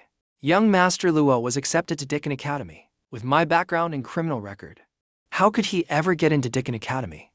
Thinking of that, the Jiyu family head looked at Luo Bai and quickly asked, May I ask, which school are you classmates from? Luo Bai was confused. Aren't you one of Jiyu Cheng's elders? How could you not know he got into Dickon Academy? Such a major thing. As soon as Luo Bai finished speaking, everyone in the Jiyu family widened their eyes. They couldn't believe that after Jiyu Yuru was expelled from the family, the son she had with a wild man actually got into Dickon Academy. Even the Jiyu family head couldn't believe this fact. Young Master Luo, you must be joking, right? Luo Bai couldn't help but smile and said, Joking? Jiyu Chun is not only my classmate, he's also my and Tong Bashan's roommate. How can I possibly joke about something like this? After Luo Bai said this, the Jiyu family members were even more shocked. They thought that someone like me, a convict, not only got into Dickon Academy, but even became the roommate of two elite heirs, Luo Bai and Tong Bashan. How can I possibly be that lucky? They had no doubt that even if I did nothing from now on, just by clinging to these two young masters, my future would be bright. The Jiyu family head suddenly looked at me and frowned, asking, How did you get into Dickon Academy? He couldn't believe that Dickon Academy would accept someone with a criminal record. He used to be most proud of the fact that his granddaughter got into Dickon Academy. If even someone like me could get into Dickon Academy, then the banquet he held today to celebrate his granddaughter's admission would be meaningless. What would be the point of such a grand celebration? Thinking of this, he quickly turned to a middle-aged Jiyu family member and gave an order. Check Jiyu Chun's admission assessment rating for me to get into Dickon Academy. There is an extremely strict evaluation system. The Academy conducts a comprehensive evaluation of candidates' performance, with S rank being the highest. Next is A rank, and then finally B rank. Every student's rating can be found on the official website of Dickon Academy. Just as the Jiyu family head finished speaking, I finally stepped forward and said, No need to check. But the Jiyu family head took that as guilt on my part. He let out a cold laugh and immediately questioned, No need to check. Is it because your rating is too low, or you don't have one at all? Upon hearing this, Tong Bashan immediately seized the chance to show off in front of me. He coldly sneered and said, Too low of a rating. Jiyu Chun's rating, it's probably beyond your imagination. He's afraid his rating might scare Luo Bai to death. He knew I didn't get in through the regular exam, so I shouldn't have a rating. But he also knew I was incredibly strong, so he followed up with a question. Are you questioning Jiyu Chun's ability? Or are you questioning the authority of Dickon Academy? As soon as Luo Bai finished speaking, the middle-aged man who was checking my admission rating suddenly spoke up. The master didn't find any rating for Jiyu Chun. Tong Bashan was stunned. He looked at me in disbelief. His face was filled with shock. He thought, with the power to instantly kill an ultimate warrior like I did, how could I not have a rating? The Jiyu family head's gaze toward me instantly turned cold. He said, How exactly did you get into Dickon Academy? I just looked at him calmly. Why should I report to you? Hearing my words, the Jiyu family head glanced at the embarrassed Tong Bashan and coldly laughed. Indeed, you have no reason to report to me, but your disregard for the rules has harmed the interest of Dickon Academy and other students. After speaking, he turned to look at the two young masters, Tong Bashan and Luo Bai. I know how hard you worked to get into Dickon Academy. Surely you despise those who try to cheat their way in. As Jiyu Chun's elder, I feel deeply angry and ashamed of his actions. Now, I hand him over to you. Do with him as you wish. Kill him or let him go. I won't object in the slightest. When the Jiyu family members heard this, they looked at me gloatingly. At this moment, they could already picture the two young masters beating me until I begged for mercy. However, in the next moment, everyone was stunned, because they saw that not only did Luo Bai not turn on me, he even looked at his family head with reproach. Jiyu Chun got into Dickon Academy. Shouldn't you, as an elder, be happy for him? Why do you act like you can't wait for him to die? Tong Bashan nodded. He also agreed, saying, "Yes, indeed. Master Jiyu." Regardless of how Jiyu Chung got into Dicken Academy, he's a part of the academy now. Your Jiyu family now has two new students at Dicken Academy. Shouldn't you be happy? The Jiyu family members were stunned by those words. It all felt a bit unreal. They knew these two young masters were known for being proud and stubborn.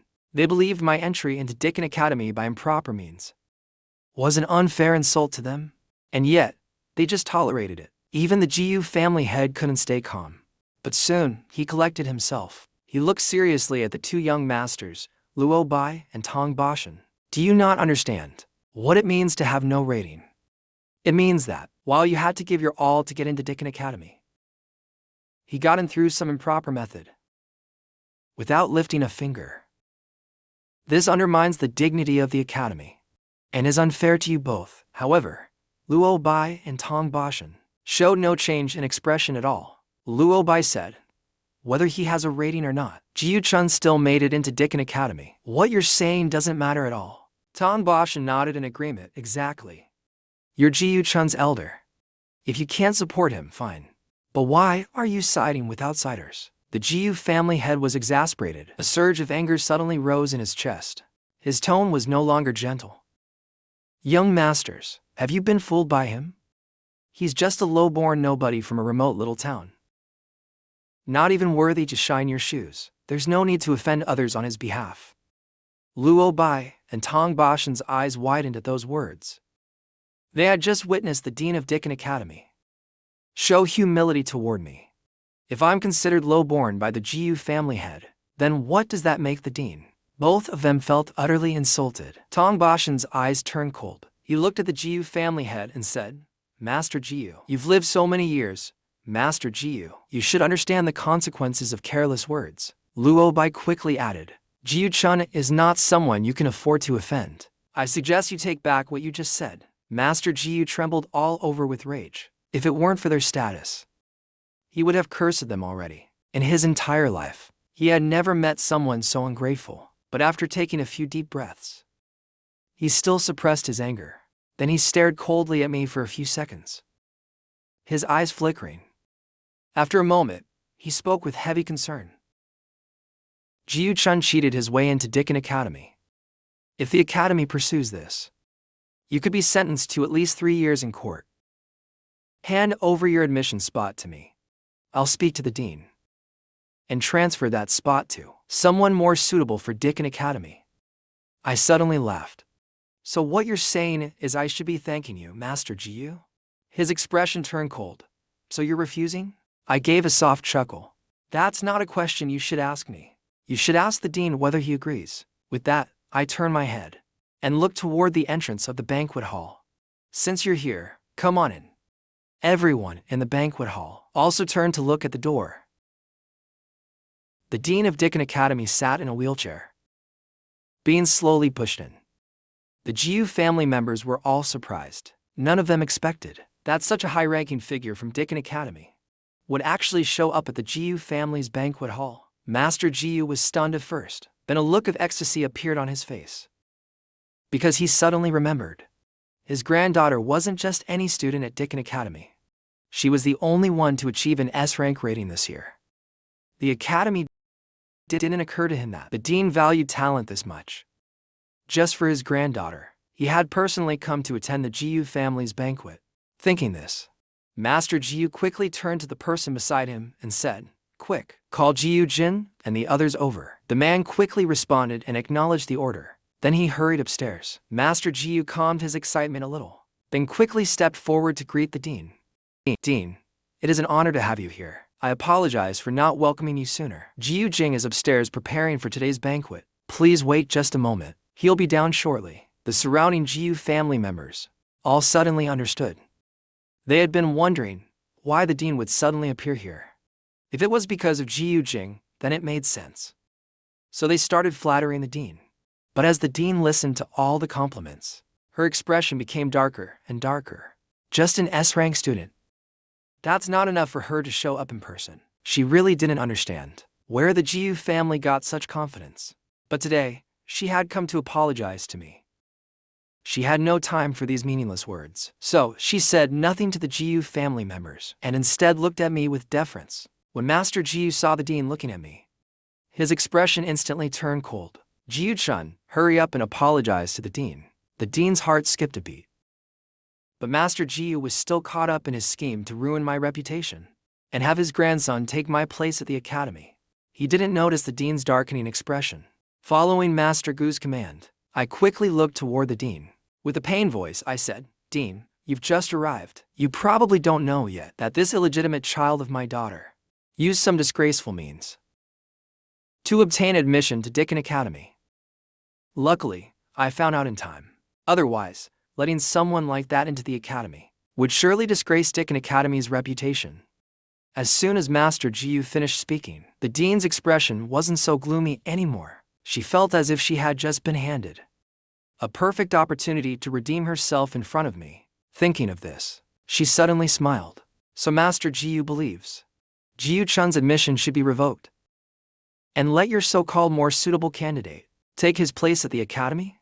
Master Jiyu noticed the smile on the dean's face and immediately felt uneasy.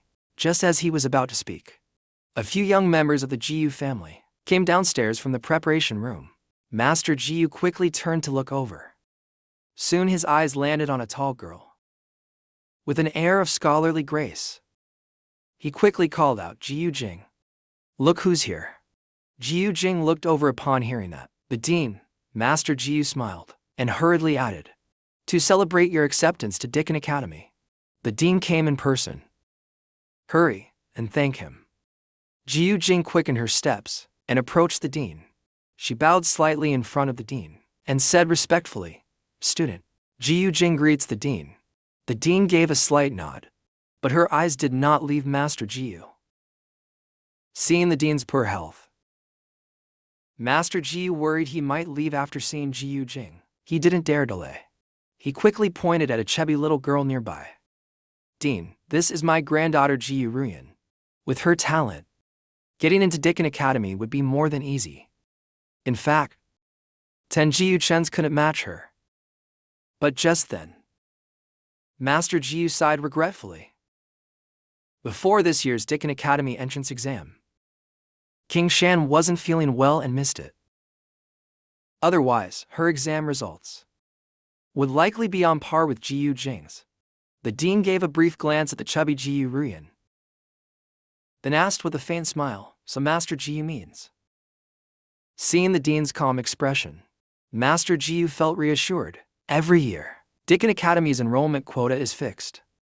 With Jiyu Chun's background, he's not qualified to enter the academy. But if Jiyu Chun is kicked out of Dickon Academy, his spot will be vacated. Rather than letting that slot go to waste, why not reward me for reporting Jiyu Chun and give it to my exceptionally talented granddaughter? My mother, hearing Master Gu's words, turned even paler. As if ruining his life wasn't enough, now he wanted to steal his admission spot too. Her face became increasingly ashen. I gave Jiyu Ruyan a cold glance, with visible contempt. "Are you blind? She's not even a basic level warrior. What makes you think she's exceptionally gifted?" Hitting a nerve, Jiyu Ruyan reacted like a cat whose tail had been stepped on. She raised her hand and pointed at my nose. "You're an ex-convict. How dare you look down on the legitimate granddaughter of the Jiyu family?" As she finished speaking, she suddenly took a few steps forward, raising her hand to slap my face. Master Jiyu had no intention of stopping her. Though his granddaughter lacked in many ways, she excelled at fighting. Thinking I had provoked her, he figured this was a good opportunity for her to show her strength. But before Jiyu Ruyan could even get close, a loud slap rang out. Jiyu Ruyan was struck with such force that her body staggered backwards several steps. She landed on her backside. Just as she fell to the ground, Tong Bashan suddenly stepped forward and stomped his foot onto her stomach. Looking down at Jiyu Ruyan, his face was full of mockery and disdain. "A useless thing like you dares lay a hand on Brother Chun. You have a death wish." As Tong Bashan finished speaking, the room suddenly fell silent. Everyone in the Jiyu family stared blankly at Tong Bashan. They were too stunned to react. They had assumed I was just one of Tong Bashan's followers, never expecting him to call me Brother Chun. Jiu Ruyan, still lying on the ground, looked up at Tong Bashan who had stomped on her. She was filled with humiliation. She wanted to kill this man, but Tong Bashan could feel her struggling. The pressure of his foot intensified even more. He looked down at Jiu Ruyan from above. You just called Brother Chun a bastard. You think you're worthy? Jiu Ruyan sneered and replied, Jiu family, you're a disgrace to us all. Every word from Tong Bashan was like a dagger, piercing Jiu Ruyan's chest. Jiu Ruyan struggled wildly, wanting to kill Tong Bashan, but couldn't break free. Master Jiu clenched his fist at the sight. He tried hard to suppress the urge to strike Tong Bashan. He warned coldly, Young Master Tong, even if you're defending someone, you should consider the occasion. If the dean hadn't shown up, he might still have held back. But now, with the dean personally attending, because of his granddaughter's potential, with the dean backing the Jiu family, what did he have to fear? Nothing. Hearing this, Tong Bashan didn't back down. He even laughed at Master Jiu. I don't know how to read the room. Very well, then let me make it clear. I can be even more disrespectful. With that, Tong Bashan turned directly to the dean and said, Since Master Jiu says, the academy's spots should go to the worthy, I don't think Jiu Jing is worthy of her spot. Not at all. Why not revoke it and give it to someone more deserving? Master Jiu was stunned. The way he looked at Tong Bashan was as if he were looking at a fool. Why was the dean even here today? He came to attend Jiu Jing's celebration banquet. Even if the dean cancelled Tong Bashan's own admission, he would never cancel Jiu Jing's. Master Jiu was just about to warn Tong Bashan to watch his words when the dean actually nodded. Originally, Jiu Jing's spot was added as a special exception. If it's cancelled, the number of new students will match exactly with the academy's official quota. As the dean finished speaking, everyone from the Jiu family was completely stunned. No one expected that the dean would really cancel Jiu Jing's admission just because of one sentence from Tong Bashan. Under the disbelieving gazes of the Jiu family, the dean turned respectfully to look at me. Mr. Jiu, are you satisfied with how I handled it? If not, I can immediately blacklist the Jiu family from the academy. For 3 generations of direct descendants, permanently revoke admission rights to Dickon Academy. The dean's words were like a thunderclap, exploding among the Jiu family members. They thought the dean had gone mad. Before the Jiu family could react, the dean continued speaking to me. Mr. Jiu, today my grandson offended you. He was blind to your greatness. I hope you won't lower yourself to his level, as long as Mr. Jiu is willing to forgive him. From now on, within the academy, he will follow your lead without question. After the dean finished speaking, everyone in the Jiu family was stunned. No one expected that the dean would make her own grandson follow me around. Only then did they realize the dean didn't come to attend the Jiu family's banquet today. She came to apologize to me. I responded calmly, this won't happen again. The dean let out a deep breath of relief. Thank you, Mr. Jiu, for your generosity. She then turned to glance at the Jiu family members, then turned back to ask me, So, Mr. Jiu, how do you wish to deal with these people? Before I could respond, a strong-featured young woman suddenly stepped forward. Dean, you belong to the Divination Division too. How about doing me a favor? Let's each take a step back today. Father won't pursue Jiu Chun's responsibility, and you won't revoke Jiu Jing's admission. How about that? The dean looked at the emblem on her shoulder and immediately showed surprise a first-star ultimate commander. The person before him had reached that rank at just 24. If she got lucky and made more achievements, she might one day become a 3-star or higher commander, even a grand commander. For someone like that, she had to be cautious. The Jiu family head saw the dean hesitate and secretly breathed a sigh of relief. He didn't know what method I used to sway the dean, but he believed that as long as Jiu Muya was in divination, even if I used the most extraordinary means, the dean wouldn't dare go too far against the Jiu family. Yet while the dean was still conflicted, a young woman's voice suddenly came through. Hasn't the GU family banquet not even started yet? Why is it already so lively? Everyone turned toward the voice, stunned. Commander Jiang, the GU family head's expression shifted. He quickly smiled and greeted Jiang Siki. Commander Jiang, I didn't realize the old master's health was still good. The greatest luck in his life was knowing old master Jiang. His only brush with the top-tier circle was 2 years ago, when he attended the banquet of the Jiang family patriarch. Also thanks to old master Jiang, he had met Jiang Siki a few times. Though they weren't close, he firmly believed that today, thanks to the patriarch, Jiang Siki had come to support his GU family. Even the dean wouldn't dare touch the GU family then. However, Jiang Siki just nodded perfunctorily to the GU family head. My father is doing well. Thank you for your concern, family head GU. The GU family head didn't mind Jiang Siki's tone. When he saw her walk toward me, he immediately said to the dean, Commander Jiang is here. Someone like GU Chun doesn't deserve to appear before her eyes. Please take him away immediately.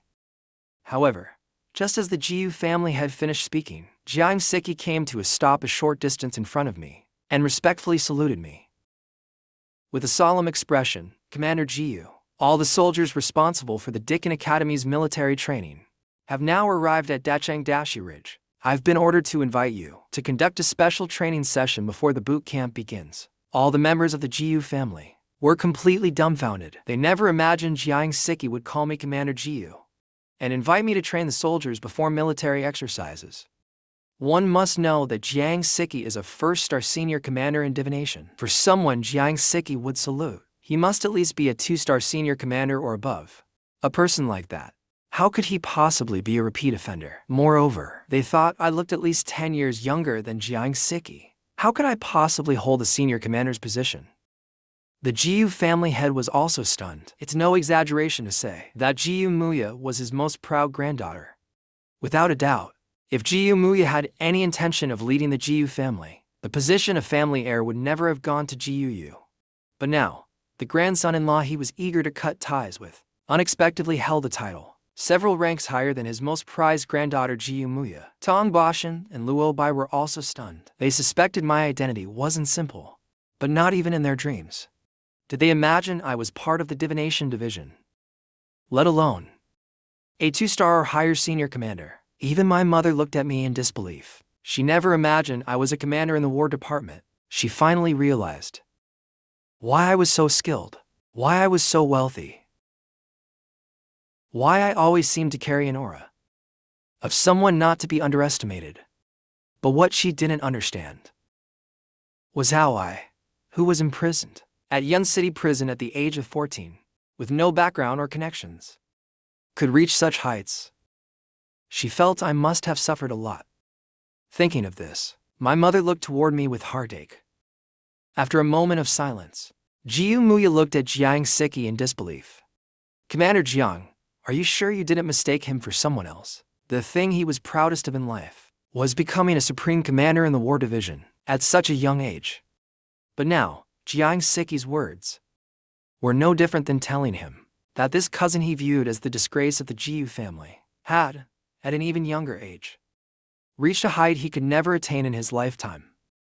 Jiang Siki just looked at me nervously, without giving him a single glance. I glanced lightly at Jiang Siki, my gaze passing over GU Muya, and instructed, add him to the list of instructors receiving special training. Jiang Siki was nearly moved to tears when she heard that. Without hesitation, she looked at me and shouted, Yes, Commander GU. GU Muya was suddenly stunned upon hearing our conversation. She had never intended to become an instructor. Why was she suddenly added to the list? Moreover, she didn't understand that to be an academy military training instructor, one must apply in advance. How could I make that decision with just one sentence? Before GU Muya could figure it out, Jiang Siki hesitated for a moment, then cautiously asked, Commander GU, the soldiers can begin training at any time. When will you be able to come? My identity is extremely special. The soldiers in charge of the training had never seen me before. She was worried that the soldier assigned to my class might offend me. So after much hesitation, she applied to the Grand Commander to invite me to conduct a special training for the instructors beforehand. Seeing Jiang Siki look as though she feared I'd leave, I couldn't help but chuckle. Send me the training location. I'll head over as soon as I'm done handling things here. Jiang Siki quickly said, no worries. I'm not in a hurry. I'll wait here for you. I can give you a ride when you're ready to leave. Seeing Jiang Siki insist, I didn't say anything more, just nodded and said, all right. Then I turned my gaze to the head of the Jiu family. The Jiu family members all held their breath. At this moment, they finally realized that I, whom they once looked down upon as a lowly commoner, was someone far beyond their reach. They instinctively felt the Jiu family was in danger. The Jiu family head's breathing tightened. He looked at me directly and said, everything that happened today was because of me alone. It has nothing to do with the rest of the Jiu family. If you want to do something, come at me. I merely looked at him calmly and gave a faint, scornful laugh. But it's not up to you anymore. The Jiu family head suddenly felt a chill in his heart. He glanced at my mother. After hesitating for a moment, he looked at me seriously and said, originally, your mother stole secrets from the Jiu family and was the center of the whole Jiu family. But as long as you spare the Jiu family, I can clear her name, and she won't need to keep the promise between us anymore. How about that? A fair deal. My mother had already given up on him, but hearing him use this matter as a bargaining chip still made her widen her eyes. Father, how can you twist black and white like this? A flash of murderous intent passed through the Jiu family head's eyes. Shut up. But just as he said that, a sharp slap landed loudly on his old face. Jiang Siki's cold voice rang out. Commander Jiu Tongman's mother is not someone you can yell at as you please. The Jiu family head instinctively raised his hand to cover his face, looking at Jiang Siki in disbelief. This was the first time since becoming head of the Jiu family that someone had slapped him. Before he could recover from the shock, my gaze had already fallen on him. What secrets exactly did my mother steal from the Jiu family back then? What promise was there between you two? Tell me about it. My calm and indifferent tone made the Jiu family head feel a chill from his very soul. But he knew that if he panicked now, the Jiu family would truly be finished. He tried to calm himself down, and then with a serious face, he finally revealed the agreement between my mother and him. After he finished speaking, I suddenly laughed. Even a tiger wouldn't eat its own cubs. Jiu family head, you're worse than an animal. The Jiu family head abruptly raised his hand to point at me. Another slap rang out. Jiang Siki's voice was even colder than before. Jiu family head, show some respect. The Jiu family head was almost about to explode, but due to Jiang Siki's status and the power of the Jiang family, he could only swallow his anger. I looked calmly at the Jiu family head. What exactly do you mean by saying my mother stole secrets from the Jiu group? What happened back then? After 2 slaps in a row, the Jiu family head finally learned to behave. Upon hearing my question, he immediately opened his mouth to respond. Your mother once stole core data for the group's to product and intended to sell it. If I hadn't found out in time, the Jiu group would probably have gone bankrupt by now. But even so, the group still suffered losses in the tens of millions. She caused extremely serious damage to the group's long-term development. After the Jiu family had finished speaking, my mother's face turned pale as paper. She shook her head and said, Ekin, it's not true. It wasn't like that. I quickly comforted her. Don't panic. Take your time to explain. I believe you. My tone softened for once. But before my mother could continue, the Jiu family head suddenly warned Jiu Yuru. No matter how I treat you, you carry the blood of the Jiu family. Before you speak, I suggest you think carefully. Mother hesitated for a moment, then looked at me and said, Ekin, the other members of the Jiu family treated me well. They're innocent, right? I nodded at her words. Hearing my reassurance, she finally felt at ease. Under the Jiu family head's murderous glare, she began to reveal what had happened back then. After hearing everything, I slowly turned to look at the Jiu family head. The Jiu family head's body trembled slightly. Then I suddenly smiled and took a step forward. You said my mother was a worthless burden. The Jiu family head instinctively took a step back, but then tried to stabilize himself. I stepped forward again, and the aura around me became even more terrifying. You said my mother's only purpose was to be married off. That she was just a tool for marriage. The aura surrounding me was overwhelming. And under this pressure, The GU family head took another step back, and I stepped forward again. You said that because my mother chose my father. She lost her only value and became a useless person with no value to the GU family. The moment I said those words, the GU family head collapsed to the ground. He looked at me in horror. But I didn't let him go. I kept walking toward him, step by step. The accomplishments my mother made at the GU group back then were more than what your sons combined ever achieved. But you took her results and credited them all to your sons because you feared my mother would reveal the truth and affect your son's status in the group. You branded my mother a traitor because of what you did. In the entire lower nation, almost every company blacklisted my mother.